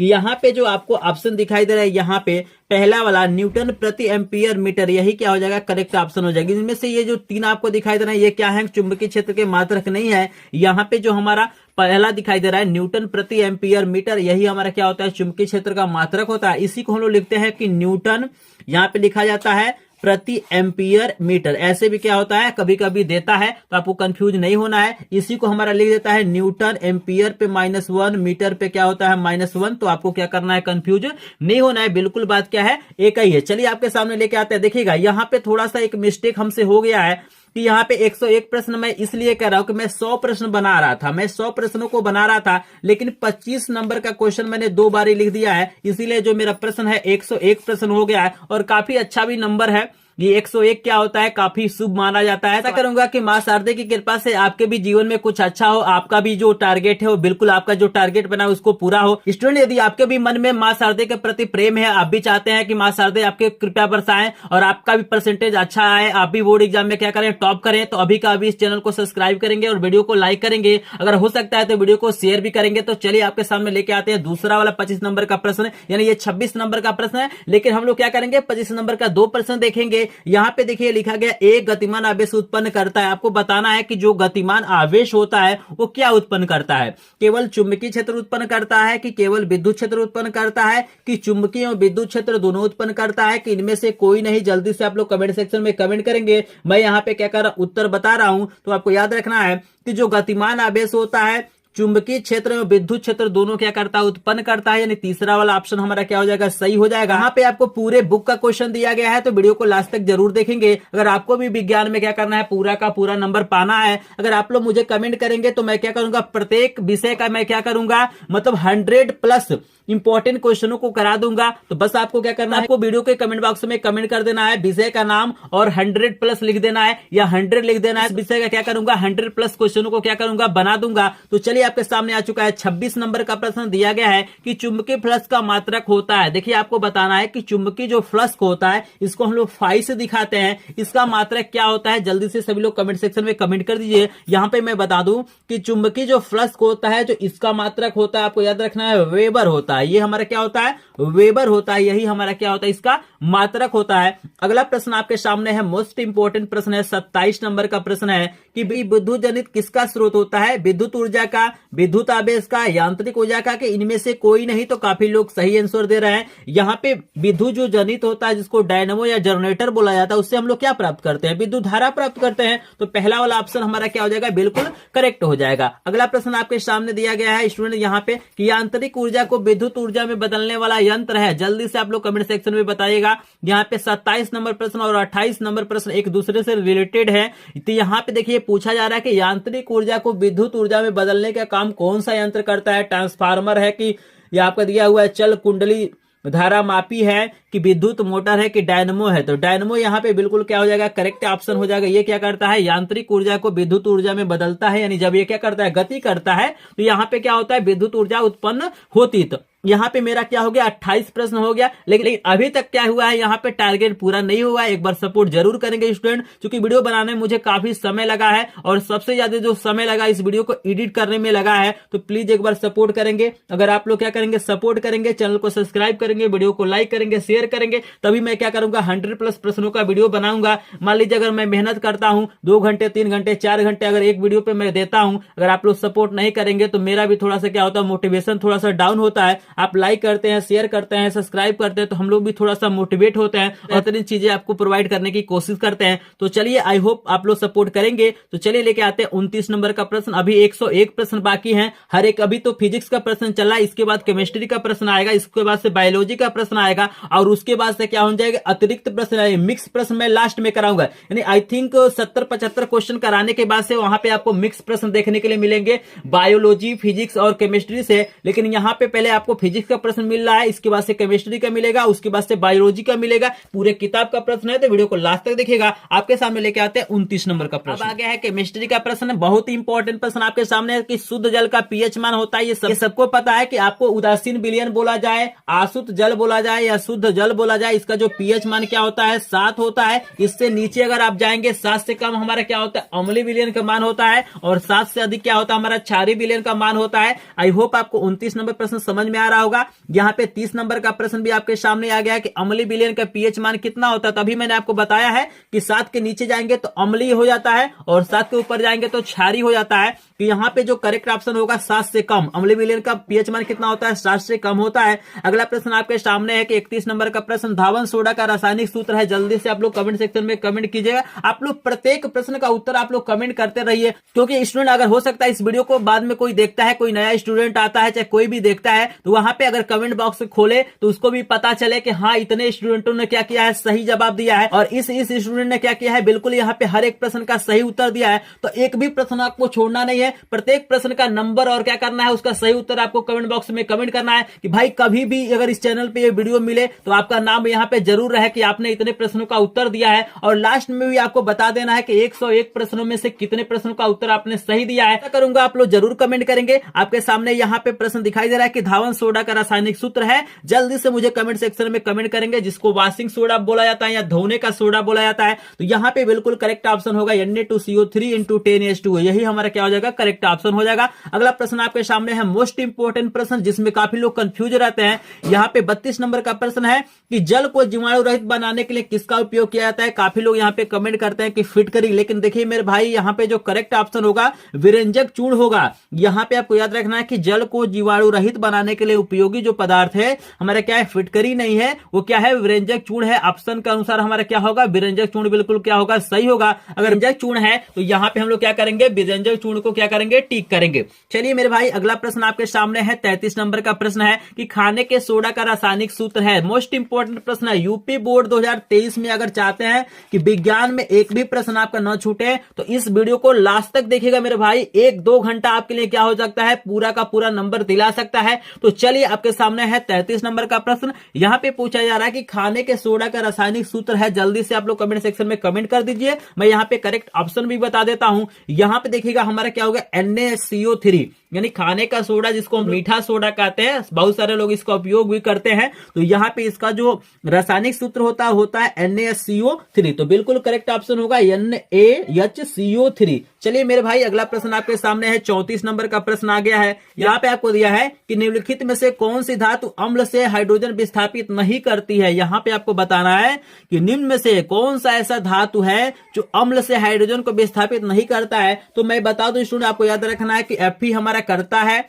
जिंक भी करता है, Mg भी हमारा करता है, Cu जो हमारा कॉपर होता है वो क्या करता है, अम्ल से हाइड्रोजन को विस्थापित नहीं करता है। तो तीसरा वाला ऑप्शन क्या हो जाएगा, हमारा बिल्कुल करेक्ट हो जाएगा। तो आई होप आपको 34 नंबर तक के प्रश्न समझ में आ रहा होगा। यहाँ पे 34 लिखा गया है, लेकिन एक प्रश्न एक्स्ट्रा इसमें है, यहाँ पे 35 प्रश्न आपका हो गया। तो जल्दी से मुझे कमेंट सेक्शन में बताइए कि 35 में से कितने प्रश्नों का उत्तर आपने क्या किया है, सही दिया है। यानी मेरे बताने से पहले आपको उत्तर पता था। तो एक बार जल्दी से सभी लोग कमेंट सेक्शन में कमेंट कर देंगे कि 35 में से कितने प्रश्नों का उत्तर आपको पता था। तो चलिए काफी लोग 30-25 अलग अलग कर रहे हैं, तो बहुत बढ़िया, बहुत बेहतरीन तैयारी आप लोग का हो रहा है। अगर 101 प्रश्नों में से आपने 50 प्रश्नों का उत्तर अपने आप बिल्कुल सही दे दिया तो मान के चलिए कि आपको क्या हो रहा है यहाँ पे, यानी पूरे विज्ञान के सभी चैप्टरों पे क्या है, अच्छा पकड़ है। यानी प्रत्येक चैप्टर पे आपका जो मतलब कमांड है बहुत बेहतरीन हो रहा है, और बेहतरीन तरीके से आपको क्या करना है, मेहनत करना है। तो चलिए आपके सामने लेके आते हैं 35 नंबर का। देखिए आपके सामने आ चुका है 35 नंबर का प्रश्न। काफी इंपॉर्टेंट प्रश्न है। ये दिया हुआ है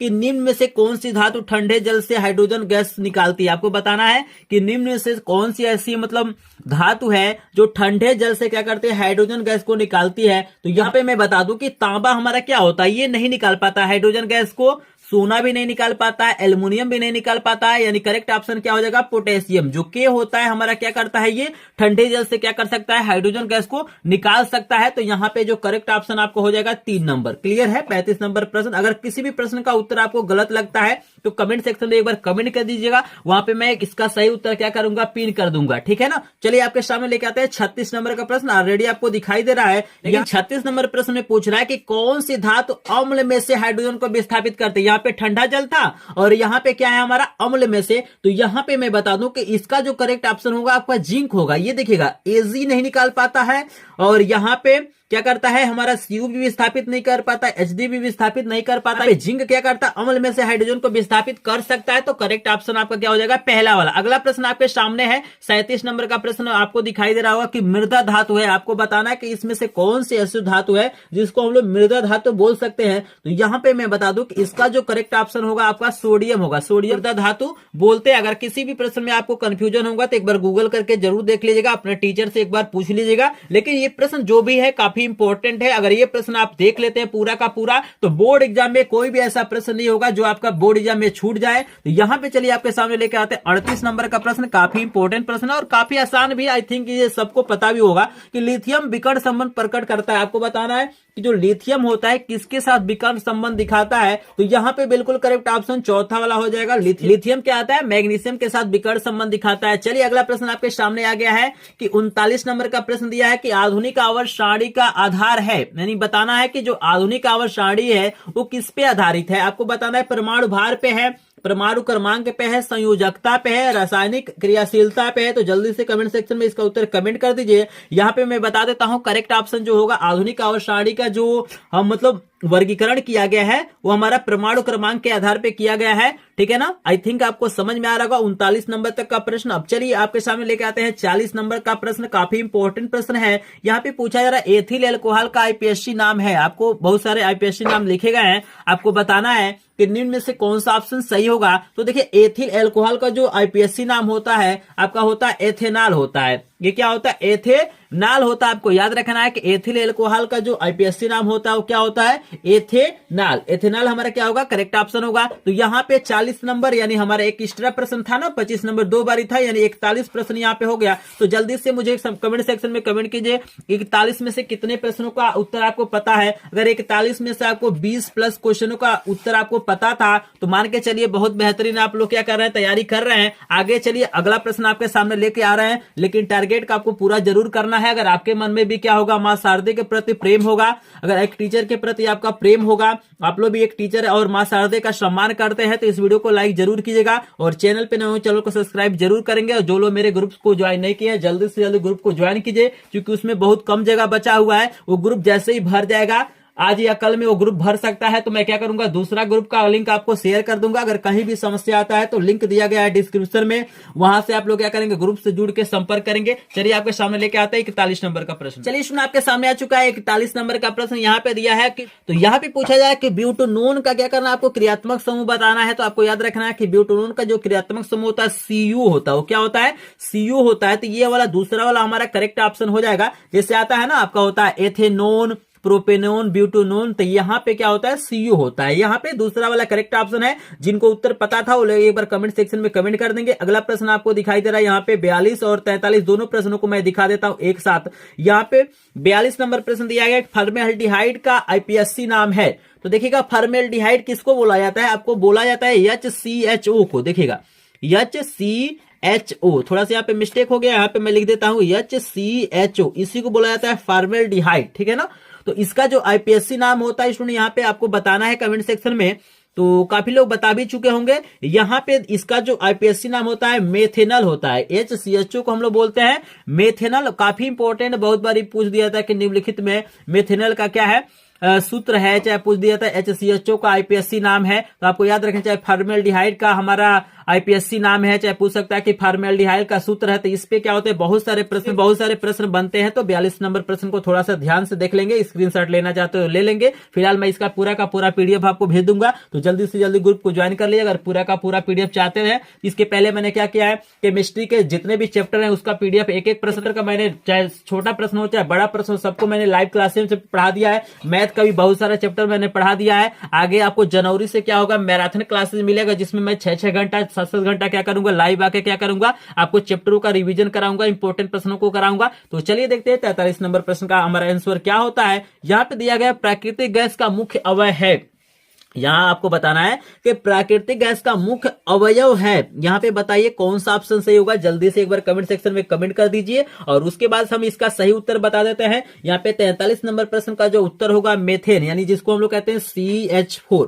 इसका जो सूत्र होता है क्या होता है, CH4। तो मेथेन क्या है, प्राकृतिक गैस का मुख्य अवयव है। क्लियर है। चलिए आपके सामने आ गया है 44 नंबर का प्रश्न। मोस्ट इंपोर्टेंट प्रश्न है, काफी लोग इसमें कंफ्यूज हो जाएंगे। यहाँ पे पूछा जा रहा है कि मिट्टी के तेल में कार्बन परमाणु की संख्या होती है, जो केरोसिन ऑयल होता है उसमें बताना है कि कार्बन परमाणु की संख्या कितना होता है। 5 से 6 तक होता है, 8 से 9 होता है, 18 से 22 होता है कि 11 से 16 होता है। जल्दी से एक बार सभी लोग कमेंट सेक्शन में कमेंट कीजिए। और अगर उत्तर नहीं पता है तो मैं बता देता हूं, यहाँ पे चौथा वाला ऑप्शन बिल्कुल करेक्ट है कि कार्बन परमाणु की जो संख्या होती है मिट्टी के तेल में वो क्या होती है, C11 से लेकर C16 के बीच में हमारा होता है। क्लियर है ना। चलिए आपके सामने लेके आते हैं। अब देखिए केमिस्ट्री का प्रश्न खत्म हो गया, लेकिन आगे अभी बहुत सारा प्रश्न, आई थिंक 75 या 70 क्वेश्चन के बाद से फिर से प्रश्नों को मिक्स करके आपको मिलेगा। उसमें आपको बायोलॉजी का भी मिलेगा, फिजिक्स का भी मिलेगा, और क्या होंगे आपके केमिस्ट्री के भी प्रश्न मिलेंगे। लेकिन यहाँ पे फिलहाल केमिस्ट्री का प्रश्न खत्म हो गया है। अब यहाँ पे स्टार्ट हो जा रहा है हमारा बायोलॉजी का प्रश्न। तो बिल्कुल ध्यान से देखिएगा, बायोलॉजी में काफी लोगों का बेहतरीन तैयारी नहीं होता है, लेकिन इस वीडियो को देख लेते हैं तो बायोलॉजी का भी पूरा का पूरा तैयारी हो जाएगा। और लास्ट में मैं मिक्स प्रश्नों को भी लेके आऊंगा, उसको जरूर देखिएगा। तो देखिए आपके सामने आ चुका है 45 नंबर का प्रश्न। यहाँ पे दे रहा है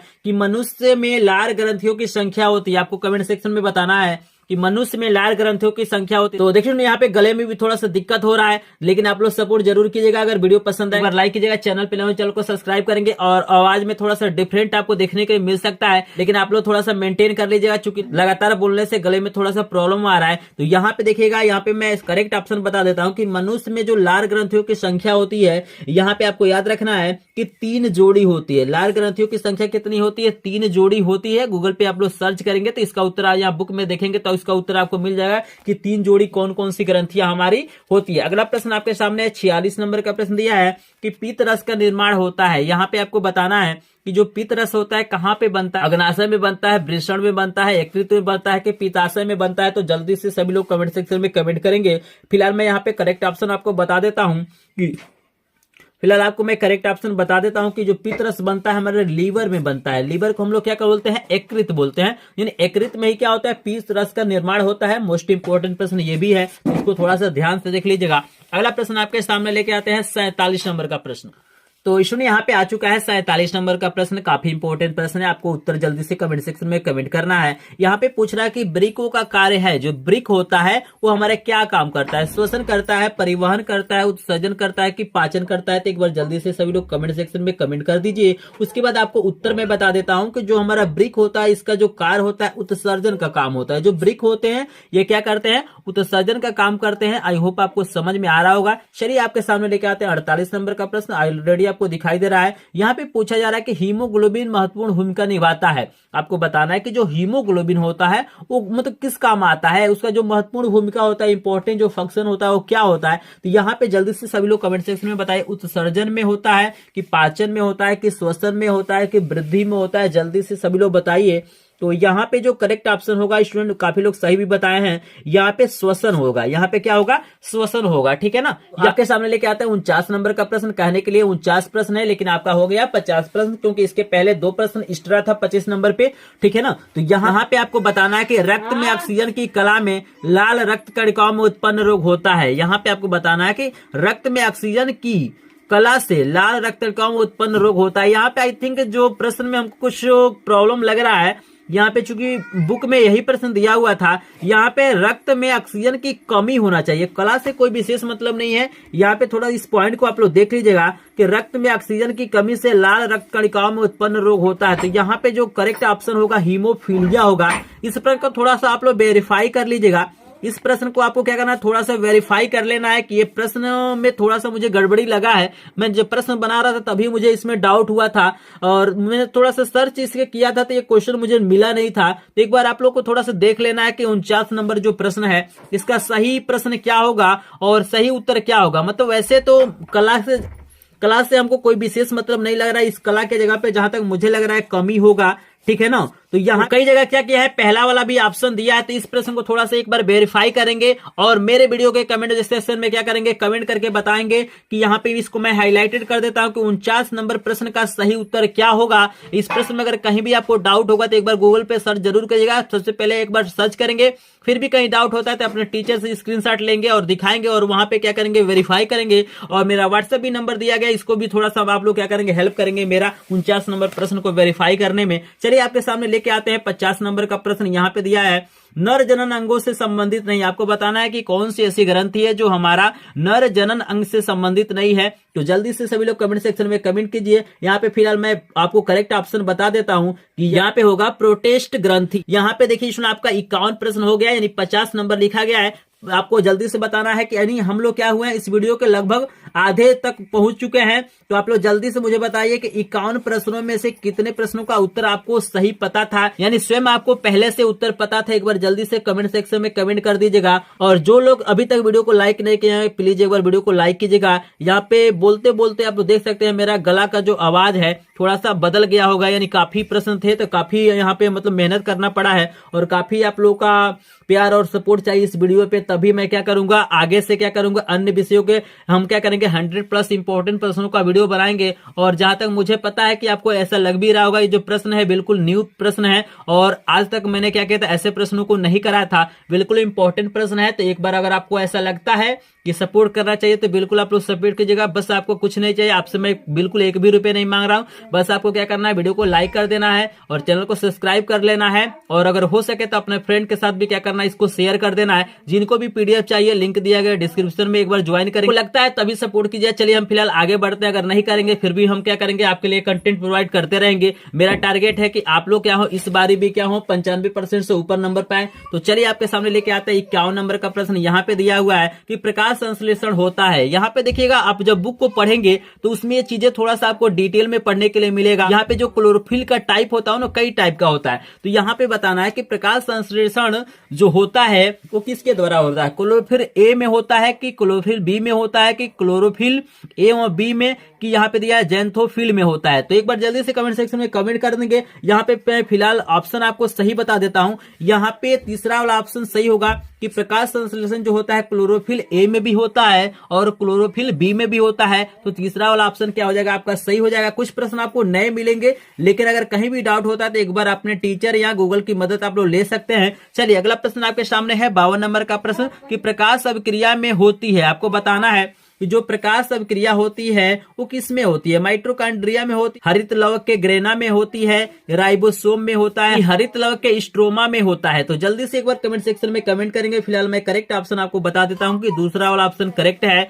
यहाँ पे हरित लवक के ग्रेना में क्या होता है, प्रकाश अभिक्रिया होती है। तो चलिए आपके सामने लेके आते हैं 53 नंबर का प्रश्न दिया गया है कि क्लोरोफिल प्रकाश से ग्रहण करता है। यहाँ पे आपको बताना है भाई, आपको पता है कि जो प्रकाश होता है उसमें 7 रंग होता है, लेकिन जो क्लोरोफिल होता है वो कितने रंगों को ग्रहण करता है। मोस्ट इंपोर्टेंट प्रश्न है और काफी हमारा क्या है इंपोर्टेंट प्रश्न है और बहुत सारे लोग क्या होंगे इसमें कंफ्यूज होंगे और इसका उत्तर आप लोग नहीं भी बता पाएंगे। मुझे पता है कि यहाँ पे 1 से 2% लोग क्या करेंगे इसका उत्तर बता पाएंगे। तो जिनको पता है एक बार कमेंट सेक्शन में कमेंट कर देंगे। फिलहाल मैं यहाँ पे आपको बता देता हूं कि यहाँ पे जो क्लोरोफिल होता है ना वो बैगनी, नीला और लाल रंग को क्या करता है ऑब्जर्व कर पाता है, यानी बैगनी, नीला, लाल रंग, यानी हमारा पहला वाला ऑप्शन क्या हो जाएगा बिल्कुल करेक्ट हो जाएगा। क्लियर हो रहा है ना। किसी को डाउट अगर होता है तो एक बार अपने टीचर का हेल्प जरूर लेंगे। अगर कहीं भी मुझसे कहीं मिस्टेक हुआ है, किसी प्रश्न का उत्तर में मुझसे मिस्टेक हुआ तो कमेंट सेक्शन में कमेंट कर देंगे या मेरा व्हाट्सएप नंबर पे क्या करेंगे एक बार मैसेज कर देंगे कि सर आपने इस प्रश्न का उत्तर क्या किया है, गलत बताया है। मैं सही जो उत्तर होगा उसको क्या करूंगा कमेंट सेक्शन में कमेंट कर दूंगा या पिन कर दूंगा अगर आप सही बताते हैं तो। चलिए अगला प्रश्न आपके सामने है 54 नंबर का प्रश्न, मोस्ट इंपोर्टेंट प्रश्न। इस प्रश्न 54 और 55 को थोड़ा सा ध्यान से समझिएगा। यहाँ पे पूछा जा रहा है, ये जीके का भी प्रश्न है, बहुत लोग ऐसे आप लोग पूछ सकते हैं लेकिन काफी लोग नहीं बता पाएंगे। यहाँ पे पूछा जा रहा है कि श्वसन में बाहर निकली वायु में ऑक्सीजन की मात्रा होती है, यानी जब श्वसन की क्रिया होती है तो वहां पे जो वायु निकलती है उसमें ऑक्सीजन की मात्रा कितनी होती है। जल्दी से एक बार सभी लोग कमेंट सेक्शन में बताएंगे। 17%, 21%, 11%, 25%, जल्दी से मुझे कमेंट सेक्शन में बताएंगे। तो यहाँ पे काफी लोग बताएंगे 21%, लेकिन 21% क्या हमारा गलत आंसर है। यहाँ पे होगा हमारा 17%। यहाँ पे कहीं कहीं इसको देता है 16.5 भी दे देता है, 16.4 भी दे देता है, यानी 16.5 या 17 के आसपास हमारा क्या होता है करेक्ट ऑप्शन होता है। अब इसी प्रकार देखिएगा इसी से रिलेटेड एक और प्रश्न दिया गया है 55 नंबर का प्रश्न कि श्वसन में बाहर निकली वायु में कार्बन डाइऑक्साइड की मात्रा होती है। तो बिल्कुल आप लोग बता सकते हैं। यहाँ पे देखिएगा दोनों मिला के 21% होता है। आपको याद रखना है कि ऑक्सीजन और कार्बन डाइऑक्साइड मिला के 21% होता है। तो यहाँ पे अगर 17% ये है तो ये दोनों में अगर हमें क्या करना 21% लाना है तो 17 और 4 जोड़ेंगे तो 21 होगा। तो यहाँ पे हमारा क्या हो जाएगा 4% हमारा आंसर हो जाएगा। इजिली आपको समझ में आ रहा है। हो सकता है कि ये प्रश्न थोड़ा सा आपको जटिल लगता हो, अगर आप बुक पढ़े होंगे बायोलॉजी का अच्छे से पढ़े होंगे तो इसका उत्तर आप लोग बता सकते हैं। चलिए आपके सामने लेके आते हैं 56 नंबर का प्रश्न। यहाँ पे दिया गया प्रकाश संश्लेषण से उत्पन्न होने वाली ऑक्सीजन निकलती है। यहाँ पे आपको बताना है कि प्रकाश संश्लेषण से उत्पन्न होने वाली ऑक्सीजन निकलती है। आपको बताना है कि जो हमारा ऑक्सीजन निकलता है प्रकाश संश्लेषण की क्रिया में, वो जल से निकलता है, CO2 से निकलता है, शर्करा से निकलता है कि पर्णहरित से निकलता है। एक बार जल्दी से मुझे कमेंट सेक्शन में कमेंट करेंगे।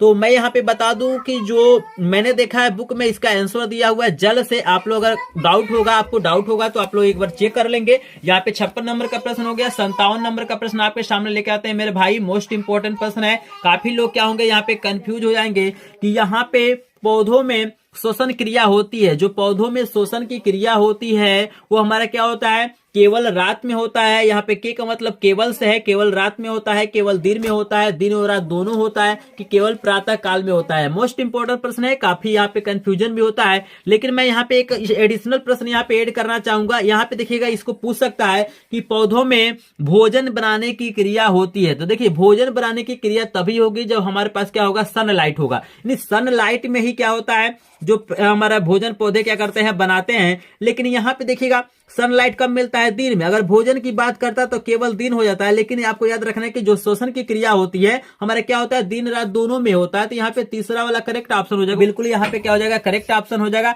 अगला प्रश्न जो 58 नंबर का प्रश्न है, मोस्ट इंपोर्टेंट प्रश्न है कि फ्लोएम द्वारा भोजन का स्थानांतरण होता है। आपको बताना है कि फ्लोएम द्वारा भोजन का जो हस्तांतरण होता है किसके रूप में होता है, सुक्रोज के रूप में होता है, आयनों के रूप में होता है, यौगिक के रूप में होता है, गैसीय रूप में होता है। जल्दी से एक बार कमेंट सेक्शन में कमेंट कर दीजिए, फिर हम आपको बता देते हैं सही आंसर। तो यहाँ पे देखिएगा, सही आंसर जो होगा कि फ्लोएम द्वारा भोजन का जो हस्तांतरण होता है वो क्या होता है, यौगिकों के रूप में होता है। आपको याद रखना है, यौगिकों के रूप में। अगर कहीं भी डाउट होगा तो एक बार आप लोग वेरीफाई जरूर करेगा। चलिए आपके सामने लेके आते हैं 59 नंबर का प्रश्न। लेकिन अभी तक जिसने लाइक नहीं किया है, चैनल को सब्सक्राइब नहीं किया है, ग्रुप को ज्वाइन नहीं किया है, जल्दी से ये काम कर लीजिए, ताकि आपको फ्यूचर में चल के आपको काफी अच्छा लाभ हो और आपका भी जो परसेंटेज हो 95% से ऊपर आए। मैं प्रत्येक विषय की तैयारी कराता हूं, आपको टेंशन नहीं लेना है। हर एक विषय की मैं क्या करता हूं, तैयारी कराता हूं। अगर इस चैनल से जुड़ जाते हैं तो प्रत्येक विषय की तैयारी आपका बिल्कुल फ्री में 100% होगा। बिल्कुल ये मेरी गारंटी है कि पूरा का पूरा मैं क्या करूंगा, आपको तैयारी कराऊंगा। बस आपको चैनल से जुड़े रहना है। अभी मेरे पास 2-3 महीने का टाइम है, तो जनवरी से मैं क्या करूंगा, मैराथन क्लासेज आपको स्टार्ट करूंगा। फिलहाल यहाँ पे important question plus live classes आपको चलता ही है, और साथ में आपको फ्री में PDF नोट भी भेजा जाता है।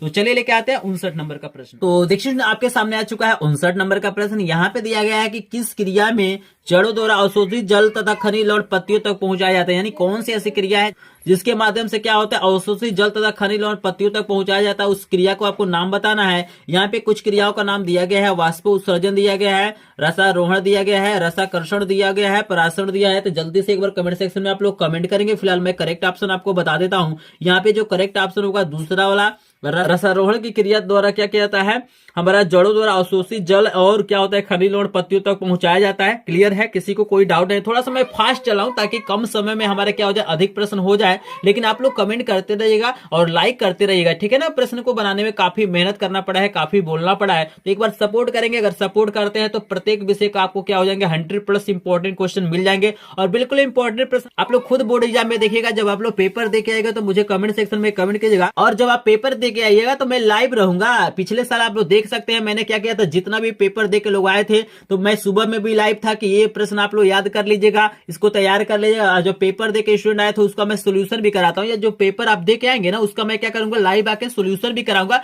बहुत सारी चीजें मैंने कराया था पिछले बार, आप लोग देख सकते हैं। लिस्ट 2022 का मिल जाएगा, वहां पे सारी चीज आपको देखने के मिल जाएगा। तो चलिए यहाँ पे अगला प्रश्न आपके सामने 60 नंबर प्रश्न लेके आते हैं। यहाँ पे पूछा जा रहा है खाद्य पदार्थ का हस्तांतरण होता है। आपको बताना है कि जो खाद्य पदार्थ होता है उसका हस्तांतरण किसमें होता है। ये पौधों की बात किया जा रहा है। यहाँ पे पौधों में जो खाद्य पदार्थ का हस्तांतरण होता है किसके द्वारा होता है, जल्दी से आप लोग कमेंट सेक्शन में कमेंट करेंगे। फिलहाल सही उत्तर मैं यहाँ पे बता देता हूँ कि यहाँ पे जो सही उत्तर होगा, यहाँ पे क्या हो जाएगा, जल्दी से मुझे कमेंट सेक्शन में बताइए कि इसका सही उत्तर क्या होगा। एक बार मैं चेक करना चाहूंगा यहाँ पे। हाँ बिल्कुल बिल्कुल, काफी लोग बता भी चुके हैं। यहाँ पे फ्लोएम बिल्कुल करेक्ट ऑप्शन हो जाएगा कि जो खाद्य पदार्थ का हस्तांतरण होता है वो फ्लोएम के द्वारा किया जाता है। तो भाई यहाँ पे एक बार जल्दी से कमेंट सेक्शन में कमेंट कर दीजिए कि 60 में से कितने, यानी 60 नहीं 61 प्रश्न हो जाएंगे ना। तो 61 में से कितने प्रश्नों का उत्तर आपने सही दिया है। अगर आपने क्या किया, 61 में से 30+ यानी 30+ क्वेश्चनों का उत्तर क्या किया है, आपने सही दिया है, तो मान के चलिए आपका फिजिक्स, केमिस्ट्री और बायोलॉजी का क्या है, बहुत बेहतरीन तैयारी आप लोग कर रहे हैं और बिल्कुल आपको टेंशन लेने की जरूरत नहीं, और थोड़ा सा अपने मेहनत को और बढ़ाइए और बहुत अच्छा आपका रिजल्ट आने वाला है। तो चलिए आपके सामने लेके आते हैं 61 नंबर का प्रश्न।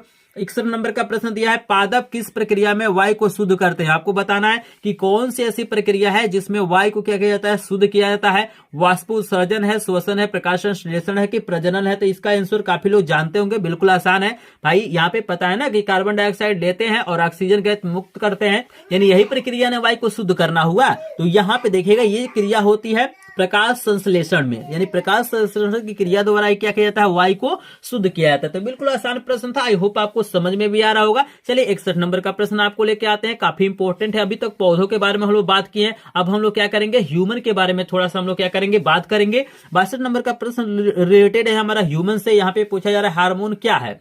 आपको बताना है कि जो हार्मोन्स होते हैं वो क्या होते हैं। प्रोटीन होता है, एमिनो एसिड होता है, साधारण कार्बोनेट होता है, जटिल कार्बोनेट होता है। तो जल्दी से एक बार भाई कमेंट सेक्शन में कमेंट कर दीजिए। सही उत्तर मैं बता देता हूं कि जो हार्मोन्स होता है वो क्या होता है, प्रोटीन होता है, यानी पहला वाला ऑप्शन हमारा क्या हो जाएगा, सही हो जाएगा। एक मोस्ट इंपोर्टेंट क्वेश्चन है, ये जीके से भी रिलेटेड प्रश्न है, काफी लोग इसको पूछ भी लेते हैं।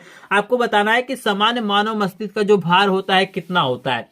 आपको जल्दी से बताना है कि जो हमारा मानव का जो मस्तिष्क होता है उसका भार कितना होता है।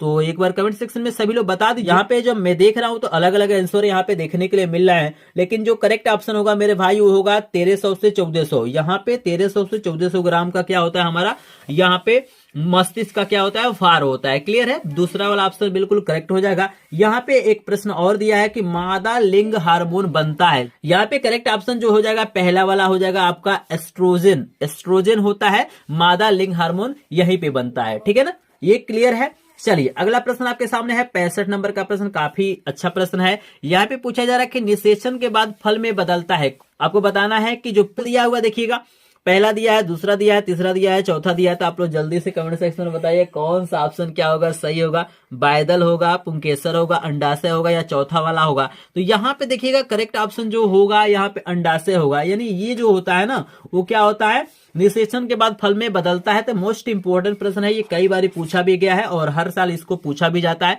तो एक बार इसको भी तैयार कर लीजिएगा। चलिए आपके सामने लेके आते हैं 66 नंबर का प्रश्न को लाइक नहीं किए होंगे, एक बार लाइक करेंगे, चैनल पे नए चैनल को सब्सक्राइब करेंगे। तो चलिए आपके सामने लेके आते हैं मेरे भाई 66 नंबर का प्रश्न। तो चलिए सुन, आपके सामने आ गया है 66 नंबर का प्रश्न, बिल्कुल अलग प्रश्न, काफी इंपॉर्टेंट प्रश्न है। पतझड़ से संबंधित हार्मोन होता है, यानी जो पतझड़ आप जो जानते हैं कि पौधों की पत्तियां क्या होती है, झड़ जाती हैं, उसको मतलब करने के लिए कौन सा हार्मोन क्या होता है, भूमिका निभाता है। तो मोस्ट इंपोर्टेंट प्रश्न है, काफी इंपोर्टेंट प्रश्न है, काफी लोग इसका उत्तर नहीं भी जानते होंगे, लेकिन जो लोग जानते होंगे एक बार कमेंट सेक्शन में कमेंट करेंगे, और जो लोग नहीं जानते हैं उनको मैं बता दूं कि यहाँ पे जो हार्मोन्स होता है वो क्या होता है, तीसरा वाला होता है। ये जो हमारा अम्ल होता है ये हार्मोन्स के रूप में होता है, यही क्या होता है, पतझड़ में हमारा क्या होता है, भूमिका निभाता है। यही हमारा क्या होता है, पतझड़ में भूमिका निभाता है। अगला प्रश्न देखिएगा, थोड़ा सा इंपॉर्टेंट प्रश्न है। यहाँ पे काफी लोग कंफ्यूज हो जाएंगे इस प्रश्न में, जिनको अच्छी तरह से तैयारी नहीं होगा, लेकिन मैं बता देता हूं यहाँ पे करेक्ट ऑप्शन क्या होगा।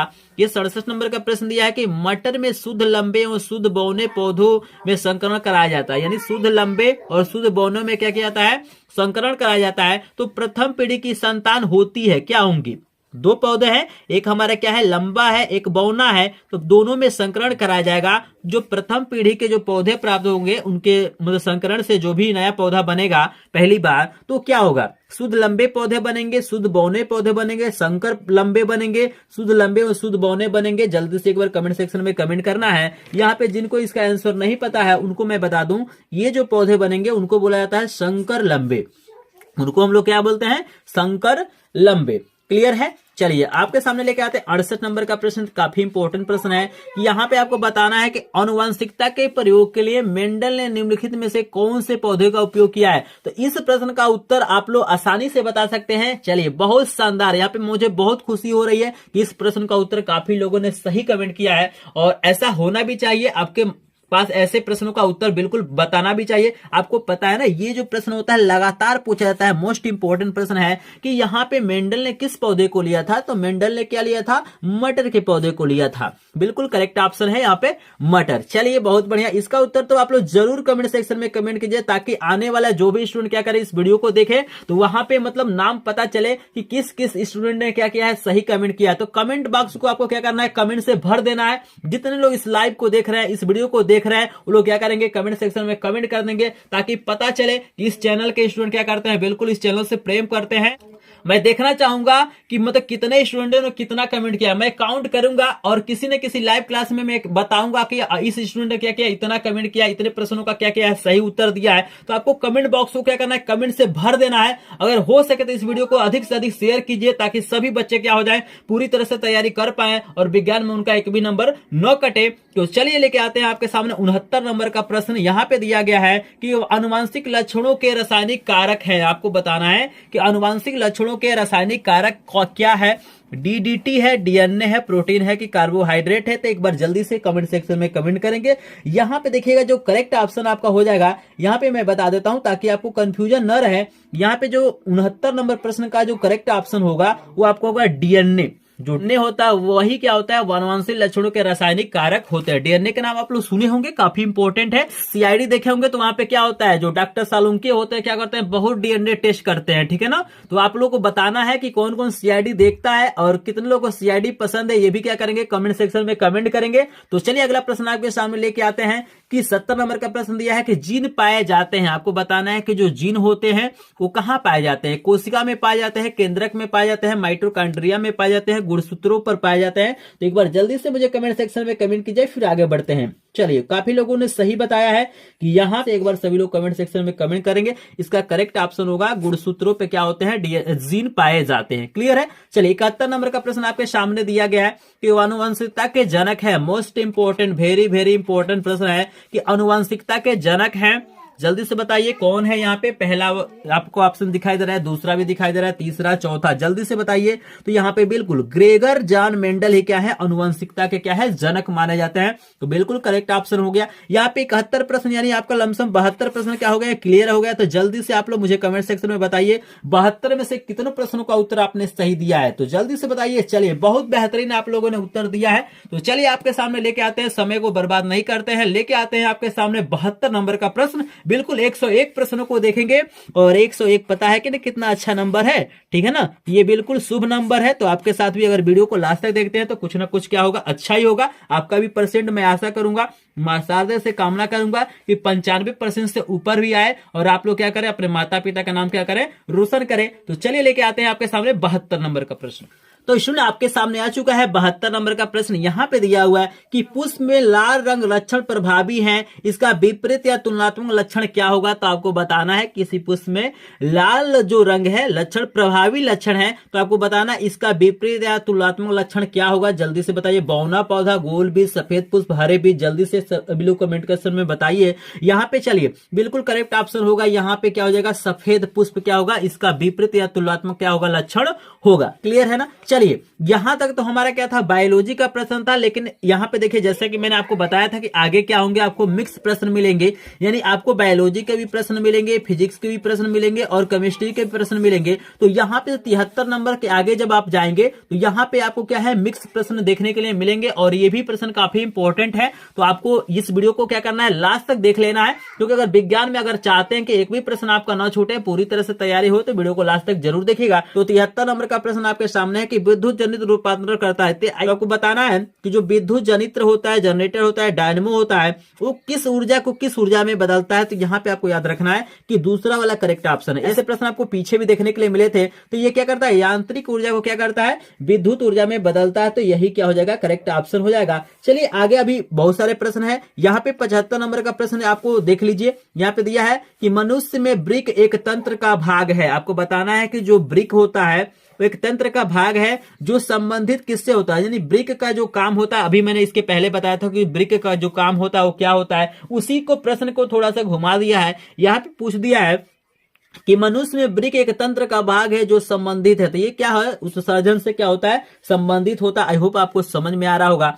75 नंबर प्रश्न आपके सामने दिया है, अलैंगिक जन्म मुकुलन द्वारा होता है। किसमें अलैंगिक जन्म होता है, मुकुलन के द्वारा। तो यहाँ पे जो करेक्ट ऑप्शन हो जाएगा ईस्ट हो जाएगा। आप लोग कमेंट करते रहिए, मैं ना कहूं कमेंट करने के लिए, फिर भी आप लोग नंबर डाल के कि प्रश्न नंबर 75 का उत्तर क्या है, ईस्ट में। ठीक है ना, ऐसे आपको प्रश्न नंबर डाल के क्या करना है, कमेंट करना है, ताकि इस वीडियो को अगर कोई भी देखे और कमेंट सेक्शन में जाए तो आपका नाम क्या होना चाहिए, सबसे ज्यादा होना चाहिए, ताकि उसको भी लगे कि हाँ ये जो लड़का है काफी अच्छा है पढ़ने में और क्या किया है, बहुत अधिक कमेंट किया है। क्लियर हो रहा है ना, सारे प्रश्न आपको समझ में आएंगे, लेकिन वीडियो को लास्ट तक देखिएगा तभी ना आप बता पाएंगे कि 101 में से कितने प्रश्नों का उत्तर आपने सही दिया है। मैंने बोला है ना कि 101 में से अगर 50 प्रश्नों का उत्तर आप लोग सही कर देते हैं तो आपको मान के चलिए तो आपकी तैयारी क्या है, तीनों विषय में बहुत अच्छी है, यानी बायोलॉजी में, केमिस्ट्री में और आपका फिजिक्स में तैयारी बहुत अच्छी है। तो अपने आप को कब पहचानेंगे, जब आप 101 प्रश्नों को देखेंगे तभी ना आप बता पाएंगे कि कितने प्रश्नों का आपने क्या किया सही उत्तर दिया है। तो थोड़े से और प्रश्न देखे हैं, इतना वीडियो आप लोग देख चुके हैं तो थोड़ा सा और देख लीजिए। यहाँ पे क्या है, 20-25 प्रश्न और है। चलिए आप लोग सपोर्ट जरूर करेंगे। आपके सामने लेके आते हैं हम 76 नंबर का प्रश्न। यहाँ पे दिया गया है कि अधातु है, यहाँ पे बताना है कि हमारा पोटेशियम है, यहाँ पे फ्लोरीन है, कि एल्युमिनियम है, कि हमारा सोडियम है। तो जल्दी से एक बार कमेंट सेक्शन में जल्दी से कमेंट कर दीजिए। यहाँ पे 76 नंबर का यहाँ पे उत्तर भी मैं बता देता हूं कि देखिएगा, ये भी हमारा धातु है, ये भी धातु है, ये भी धातु। हमारा क्या है, फ्लोरीन, जो हमारा क्या होता है, अधातु होता है। तो यहाँ पे दूसरा वाला क्या हो जाएगा, करेक्ट ऑप्शन हो जाएगा। अगला प्रश्न आपके सामने दिया है, 77 नंबर का प्रश्न दिया है, वक्रता त्रिज्या का मात्रक होता है। काफी इंपॉर्टेंट प्रश्न है और काफी लोग इसमें कंफ्यूज भी हो जाएंगे कि वक्रता त्रिज्या का मात्रक क्या होता है। तो आपको यहाँ पे देखिए काफी लोग बता रहे हैं कि मीटर है। नहीं मेरे भाई, यहाँ पे आपको याद रखना है कि वक्रता त्रिज्या एक प्रकार की क्या होती है, दूरी होती है। और दूरी के लिए मीटर भी हम प्रयोग कर सकते हैं, मिलीमीटर भी कर सकते हैं, सेंटीमीटर भी कर सकते हैं। यहाँ पे ऑप्शन क्या हो जाएगा, ये सभी हमारा क्या हो जाएगा, करेक्ट ऑप्शन। तो 77 नंबर प्रश्न हो गया। आपके सामने लेके आते हैं 78 नंबर का प्रश्न। तो यहाँ पे देखिए 78 नंबर का प्रश्न आपके सामने है कि 1 बिलियन नीले लिटमस को लाल कर देता है, इसका पीएच मान होगा। तो आपको याद एक शब्द याद रखना है, अनिल याद रखना है। अनिल शब्द आपको क्या करना है, याद रखना है। यहाँ पे काफी लोग कंफ्यूज हो जाते हैं कि नीले को लाल कौन करता है। तो यहाँ पे मैं बता दूं, अनिल, अनिल क्या होता है, अ से अम्ल हो जाएगा, नी से नीला हो जाएगा, ल से लाल हो जाएगा, यानी अम्ल होता है, नीले को क्या करता है, लाल कर देता है। तो यहां से हमसे यही पूछ रहा है कि कौन सा विलयन नीले लिटमस को लाल कर देता है। तो अम्ल करता है, और अम्ल का पीएच मान क्या होता है, 7 से कम होता है। तो यहाँ पे देखिए 7 से कम कौन सा मान है, तो पहला वाला हमारा 6 है। तो ये शब्द आप लोग याद रखेंगे, अनिल। अनिल का मतलब क्या होता है, अम्ल नीले को लाल कर देता है। क्लियर है ना। तो यहाँ पे इसका पीएच मान क्या होगा, हमारा 7 से कम होगा। तो यहाँ पे पहला वाला करेक्ट हो जाएगा। अगला प्रश्न आपके सामने है कि निम्नलिखित में से कौन सी एक पराबैंगनी किरणों को पृथ्वी पर आने से रोकता है। मतलब इसमें से कौन ऐसा है कि जो हमारा पराबैंगनी किरण निकलती है उसको पृथ्वी से आने से रोकता है। आपको बताना है क्लोरीन परत है, ऑक्सीजन परत है, ओजोन परत है, हाइड्रोजन परत है। तो जल्दी से एक बार कमेंट सेक्शन में बताइए। तो यहाँ पे करेक्ट ऑप्शन दूसरा वाला हो जाएगा। ओजोन परत क्या होता है, पराबैंगनी किरणों को हमारा पृथ्वी तक आने से क्या करता है, रोकता है। अगला प्रश्न 80 नंबर का प्रश्न आपके सामने है मेरे भाई कि कार्बन परमाणु की संयोजकता होती है। आपको बताना है कि कार्बन परमाणु की संयोजकता कितनी होती है। तो बिल्कुल यहाँ पे 4 क्या हो जाएगा, करेक्ट ऑप्शन हो जाएगा। तो काफी लोग सही भी आंसर कर रहे हैं। अगला प्रश्न आपके सामने है 81 नंबर का प्रश्न कि कैल्शियम फास्फेट का सूत्र है। आपको बताना है पहला, दूसरा, तीसरा, चौथा आपको दिखाई दे रहा है। इनमें से कौन क्या है, कैल्शियम फास्फेट का सूत्र है। तो जल्दी से एक बार कमेंट सेक्शन में कमेंट कीजिएगा। यहाँ पे मैं बता दूं कि करेक्ट ऑप्शन तीसरा वाला होगा, CH3। यहाँ पे PO4 का होल ट्वाइस क्या हो जाएगा, हमारा करेक्ट ऑप्शन हो जाएगा। अगला प्रश्न आपके सामने है 82 नंबर का प्रश्न है कि मानव में भ्रूण को पोषण मिलता है। जो हमारा भ्रूण यहाँ पे हो जाएगा, भ्रूण नहीं, यहाँ पे भ्रूण रहेगा, ठीक है ना। यहाँ पे इसको पोषण कौन देता है, कहां से मिलता है इसको पोषण, अंडाशय से मिलता है, प्लेसेंटा से मिलता है, ब्रेक से मिलता है, कि फैलोपियन ट्यूब से मिलता है। तो एक बार जल्दी से सभी लोग कमेंट सेक्शन में कमेंट करेंगे, काफी इंपॉर्टेंट प्रश्न है। तो यहाँ पे मैं बता दूं इसका जो करेक्ट ऑप्शन आपका होगा, यहाँ करेक्ट ऑप्शन होगा जो भ्रूण को पोषण मिलता है प्लेसेंटा से मिलता है, ठीक है ना। ये भी हमारा क्या है, एक स्त्री हमारा जनन तंत्र का क्या है, एक भाग है, ठीक है ना। तो यहाँ पे क्या होता है, प्लेसेंटा से क्या होता है, यहाँ पे पोषण मिलता है। तो चलिए अगला प्रश्न आपके सामने है 83 नंबर का प्रश्न दिया गया है कि निम्नलिखित में से कौन विषम पोषी नहीं है। आपको बताना है कि निम्न में से कौन विषम पोषी नहीं है, यानी जो दूसरे पे क्या होता है, निर्भर नहीं रहता है। तो फफूद, ईस्ट, फीता कृमि, मनी प्लांट। तो करेक्ट ऑप्शन यहाँ पे मनी प्लांट हो जाएगा। ये क्या होता है, विषम पोषी नहीं होता है, ठीक है ना। चलिए अगला प्रश्न आपके सामने दिया गया है कि 84 नंबर का प्रश्न मोस्ट इंपोर्टेंट प्रश्न है। ये लगातार पूछा जाता है कि मानव में गुणसूत्रों की संख्या होती है। तो इस प्रश्न का उत्तर आपको कमेंट सेक्शन में कमेंट। इस प्रश्न का उत्तर मैं नहीं बता रहा हूं, ये काफी इंपोर्टेंट प्रश्न और बिल्कुल आसान है। तो 84 नंबर प्रश्न का उत्तर क्या करेंगे आप लोग कमेंट सेक्शन में कमेंट करेंगे, और जो सबसे पहले इसका उत्तर क्या करेगा कमेंट करेगा इस वीडियो को खत्म होने के बाद, ठीक है ना, तो मैं उसका कमेंट क्या करूंगा पिन कर दूंगा। और जो भी क्या होगा इस वीडियो को कभी भी देखेगा तो आपका कमेंट सबसे पहले हाईलाइटेड होगा। तो जल्दी से जितने लोग ज्वाइन है 84 नंबर प्रश्न का उत्तर क्या करेंगे एक बार कमेंट करेंगे। वहां पे आपको लिखना है प्रश्न लिख देना है, प्रश्न संख्या 84 और उत्तर डाल के आपको लिख देना है। तो जिसका कमेंट सबसे पहले आएगा उसका कमेंट पिन हो जाएगा। इन फ्यूचर कोई भी इस चैनल पे आएगा, कोई भी इस वीडियो को देखेगा तो कमेंट करने जाएगा तो आपका नाम सबसे पहले क्या होगा कमेंट में होगा। तो वो भी जान जाएगा कि हाँ ये लड़का क्या है बहुत एक्टिव है और इसने क्या किया है सबसे पहले कमेंट किया है। तो जल्दी से एक बार कमेंट करके आइए। फिलहाल आपके सामने लेके आते हैं 85 नंबर का प्रश्न।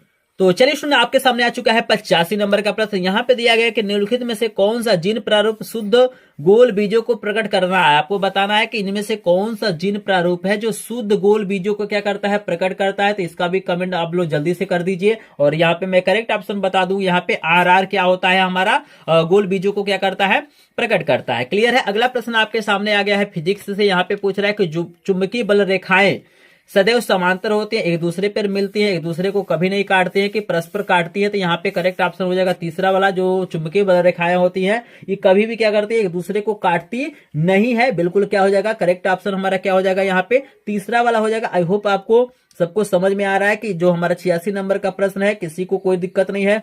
चलिए प्रश्न नंबर 87 भी आपके सामने लेके आते हैं। थोड़ा सा मैं फास्ट कर रहा हूं ताकि पूरा का पूरा प्रश्न काफी समय हो गया है और हो सकता है आप लोग का भी डाटा वाटा खत्म हो गया होगा तो एक बार देख लीजिएगा। और फिलहाल मैंने तो इसको अपलोड किया था तो मुझे रात में इसको अपलोड करना पड़ा ताकि मेरा पूरा डाटा इसमें यूज हो जाए, ठीक है ना। तो चलिए एक बार चेक कर लेंगे और एक बारी में नहीं देख पाते हैं तो इसको दूसरी बारी क्या करिएगा वीडियो को देख लीजिएगा। चलिए आपके सामने 87 नंबर का प्रश्न दिया गया है, अब खत्म ही होने वाला है, थोड़ा सा और इस वीडियो को देख लीजिए ताकि आपको पूरा का पूरा प्रश्न क्लियर हो जाए। यहाँ पे कह रहा है कोई दर्पण किसी भी वस्तु का प्रतिबिंब सदैव सीधा बनाता है, उस दर्पण का क्या नाम है। आपको मैंने इस चीज को शायद बताया भी था और नहीं बताया हूं तो आपको मैं बता दूं कि कोई भी जो दर्पण होता है ना यहाँ पे क्या करता है हमेशा सीधा प्रतिबिंब नहीं बना पाता है। इसमें सिर्फ जो भूमिका होता है समतल दर्पण और उत्तल दर्पण में हमारा क्या होता है जो प्रतिबिंब होता है सदैव क्या होता है सीधा बनता है। क्लियर है ना। आपको याद रखना है कि सदैव सीधा जो बनता है क्या होता है समतल या उत्तल में। तो यहाँ पे चौथा वाला ऑप्शन क्या हो जाएगा करेक्ट हो जाएगा। आपको याद रखना है कि समतल या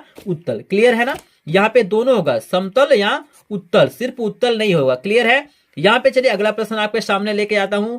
यहाँ पे लेके आता हूं 88 नंबर का प्रश्न दिया गया है कि प्रेरित विद्युत धारा की दिशा ज्ञात करने का नियम, यानी प्रेरित विद्युत धारा की दिशा किस नियम से ज्ञात किया जाता है। फ्लेमिंग के दाएं हाथ के नियम से, फ्लेमिंग के बाएं हाथ के नियम से, ओम के नियम से, कि इनमें से कोई नहीं। जल्दी से एक बार कमेंट सेक्शन में बताइएगा। तो यहाँ पे मैं बता दूं कि यहाँ पे जो करेक्ट ऑप्शन हो जाएगा, यहाँ पे करेक्ट ऑप्शन कौन सा होगा एक बार जल्दी से आप लोग बताइए फिर हम बताते हैं, ठीक है ना। जल्दी से बताइए कौन सा ऑप्शन करेक्ट होगा।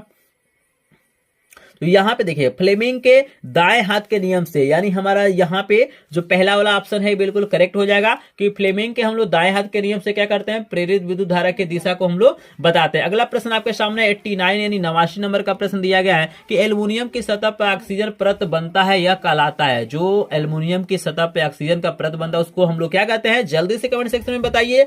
एनोडिंग कहते हैं कि कैटिनेशन कहते हैं कि विषमरीकरण कहते हैं कि इनमें से कोई नहीं। तो काफी लोग सही जवाब दे रहे हैं। यहाँ पे करेक्ट ऑप्शन होगा एनोडीकरण। मैं थोड़ा सा कमेंट को नहीं पढ़ पा रहा हूँ, इस वीडियो को एक लाइव की तरह चला रहा हूँ तो यहाँ पे मैं काफी लोग का कमेंट नहीं पढ़ पा रहा हूँ, लेकिन कमेंट सेक्शन में कमेंट करते रहिएगा। मैं बाद में क्या करूंगा आपके कमेंट को पढ़ लूंगा और हर्ट जरूर दूंगा, आपको लाइक करूंगा क्योंकि मेरे पास भी ऑप्शन होता है आपको हर्ट देने का और आपके कमेंट को लाइक करने का, रिप्लाई करने का। तो उसका भी जिस प्रकार आप लोग क्या कर रहे हैं कमेंट कर रहे हैं उसी प्रकार मैं भी क्या करूंगा आपके कमेंट में क्या करूंगा रिप्लाई करूंगा और आपके कमेंट को लाइक करूंगा, ठीक है ना। क्योंकि आप लोग भाई मेहनत कर रहे हैं, आप लोग कमेंट कर रहे हैं तो मेरा भी फर्ज बनता है कि आपके कमेंट का रिप्लाई करना और आपके कमेंट को लाइक करना। तो अगर आप करेंगे तो मैं भी कर दूंगा। चलिए यहाँ पे 89 खत्म हो गया, उसके बाद हम 90 नंबर प्रश्न को देखते हैं हमारे सामने क्या आता है।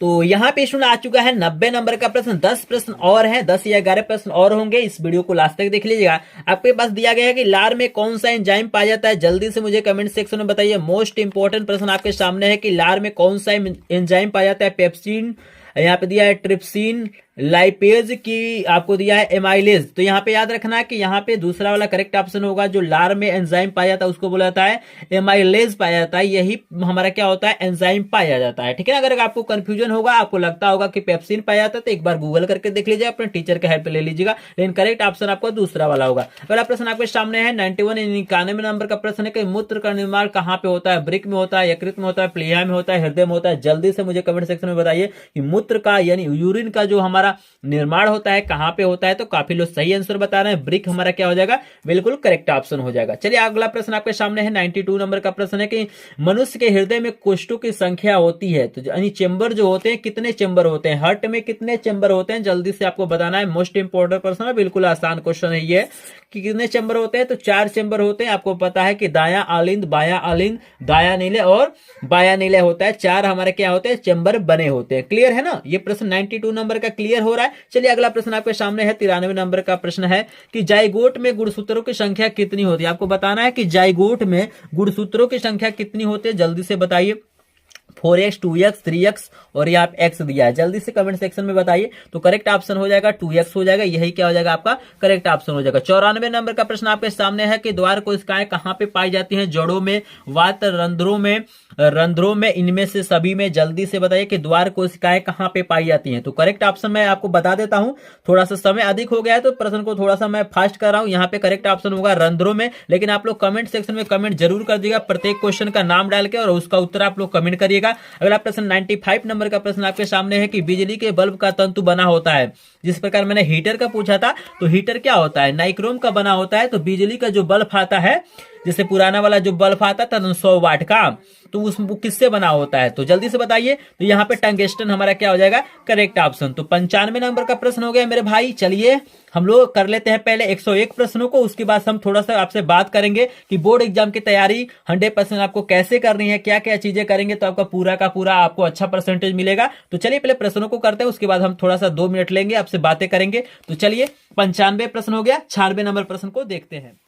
तो देखिए सुना, आपके सामने आ गया है 96 नंबर का प्रश्न। यहाँ पे पूछा जा रहा है कि निम्नलिखित में से कौन सा तत्व द्वितीय समूह का सदस्य है? जल्दी से आपको बताना है कि आवर्त सारणी आप लोग पढ़े होंगे, वहां पे आपको बताना है कि द्वितीय समूह में दूसरे वर्ग में कौन सा तत्व पाया जाता है। तो यहाँ पे मैं बता दूं कि करेक्ट ऑप्शन आपका MC हो जाएगा। ये क्या होता है? दूसरे समूह में पाया जाता है, यानी द्वितीय समूह में पाया जाता है। तो चलिए अगला प्रश्न आपके सामने लेके आते हैं 97 नंबर का प्रश्न। यहाँ पे देखिए कह रहा है कि 1.5 वोल्ट विद्युत वाहक बल से सेल का आंतरिक प्रतिरोध 3 ओम है, तो सेल से प्राप्त धारा का अधिकतम मान होगा। तो इस प्रश्न को सॉल्व करना है, आसानी से निकल जाएगा। आपको सिंपली यहाँ पे क्या करना है, जो करेक्ट ऑप्शन होगा आपको क्या करना है कमेंट सेक्शन में इसको भी कमेंट करते हैं। 97 नंबर प्रश्न का उत्तर मैं नहीं कराता हूं, मुझे आंसर पता है, लेकिन फिर भी मैं इसका आंसर नहीं बता रहा। आप लोग भी थोड़ा सा कमेंट करें ताकि मुझे लगे कि आपने क्या किया, इस वीडियो को लास्ट तक देखा है। अगर आप लोग कहें कमेंट सेक्शन में 97 नंबर लिख के इसका सही उत्तर कमेंट करते हैं कि कितना एम्पियर होगा, तो मुझे भी पता चल जाएगा हाँ मेरे स्टूडेंटों ने क्या किया है, इस वीडियो को लास्ट तक देखा है। तो मैं यहाँ पे एक टारगेट आपके लिए दे रहा हूं कि लाइक का जो टारगेट था मेरा 100 था, 100 लाइक था, अभी तक आपने इसको कंप्लीट नहीं किया है। और यहाँ पे 97 नंबर प्रश्न और एक प्रश्न और मैंने दिया था, तो यहाँ पे क्या करना आपको कमेंट सेक्शन में इसका उत्तर कमेंट करना है। चलिए आपके सामने लेके आते हैं 98 नंबर का प्रश्न दिया गया है कि प्रकाश का वेग निम्न में से किस माध्यम में सबसे अधिक होता है? आपको बताना है कि किस माध्यम में प्रकाश का जो वेग होता है सबसे अधिक होता है, वायु में, जल में कि कांच में? तो करेक्ट ऑप्शन हो जाएगा निर्वात। तो आपका क्या हो जाएगा करेक्ट ऑप्शन। 99 नंबर प्रश्न आपके सामने है कि H2SO4 के जलीय विलयन का pH मान होता है। H2SO4 आपका क्या है अम्ल है, और अम्ल का आपको पता ही है कि अम्ल का जो pH मान होता है 7 से कम होता है, तो दूसरा वाला करेक्ट हो जाएगा। देखिएगा इसी प्रश्न को घुमा फिरा के कई तरीके से पूछा जाता है और आपको कंफ्यूज किया जाता है, तो आपको याद रखना है सिंपल तरीका है कि अम्ल का जो pH मान होता है 7 से कम होता है और क्षार का जो pH मान होता है 7 से अधिक हो जाएगा। तो यहाँ पे हमारा क्या हो जाएगा, यहाँ पे H2SO4 का जो pH मान हो जाएगा वो 7 से क्या हो जाएगा कम हो जाएगा। अगला प्रश्न आपके सामने आ रहा है, देखिएगा 100 नंबर का प्रश्न दिया है कि ओम के नियम के अनुसार धारा एवं विभवांतर में ग्राफ बनेगा।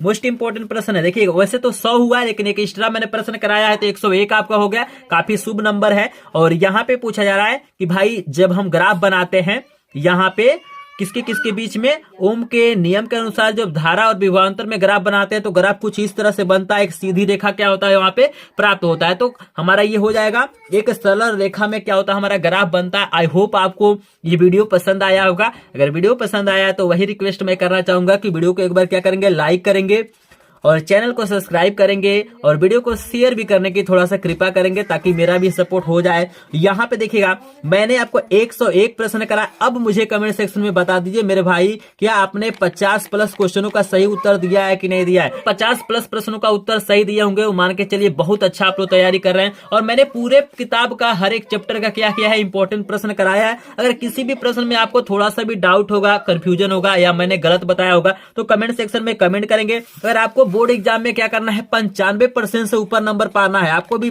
सबसे अपना है कि 95% से ऊपर नंबर पाना, तो आज ही मेरे चैनल को ज्वाइन कर लीजिए, मेरे चैनल को सब्सक्राइब कर लीजिए और टेलीग्राम ग्रुप और व्हाट्सएप ग्रुप को ज्वाइन कीजिएगा। मैं क्योंकि यहाँ पे मैं फ्री में आपको live classes plus PDF note plus marathon class सब कुछ प्रोवाइड करूंगा। पूरा का पूरा मैं तैयारी कराऊं। आज से मैं तैयारी नहीं करा रहा हूं, आप लोग जाइए प्लेलिस्ट को देखिए, मेरे वीडियो को देखिए। डेली मैं लाइव क्लासेज आपको प्रोवाइड करता हूं फ्री में। कोई भी डेली आपको क्या करता है, लाइव क्लासेज प्रोवाइड नहीं करता है। मात्र एक ऐसा चैनल है जो डेली क्या करता है, फ्री लाइव क्लासेज प्रोवाइड करता है। और इसी का नतीजा है कि पिछले बार मेरे चैनल से पढ़ के स्टूडेंटों ने क्या किया है, 96% से ऊपर नंबर पाया। उनका भी वीडियो एक बार देखिए कि उन्होंने किस तरह से मेहनत किया था, कैसे पढ़ा था, ताकि उनका जो नंबर आया काफी अच्छा आया है। तो चलिए स्टूडेंट, मिलते हैं आपसे नेक्स्ट वीडियो। आप लोग मुझे कमेंट सेक्शन में बताइएगा आप लोग किस किस मतलब विषय का 100+ प्रश्नों का वीडियो चाहते हैं। तो आई होप आपको सारी चीजें समझ में आ गया होगा। चलिए इस वीडियो को एंड करते हैं, मिलते हैं नेक्स्ट वीडियो में। तब तक के लिए आपका धन्यवाद।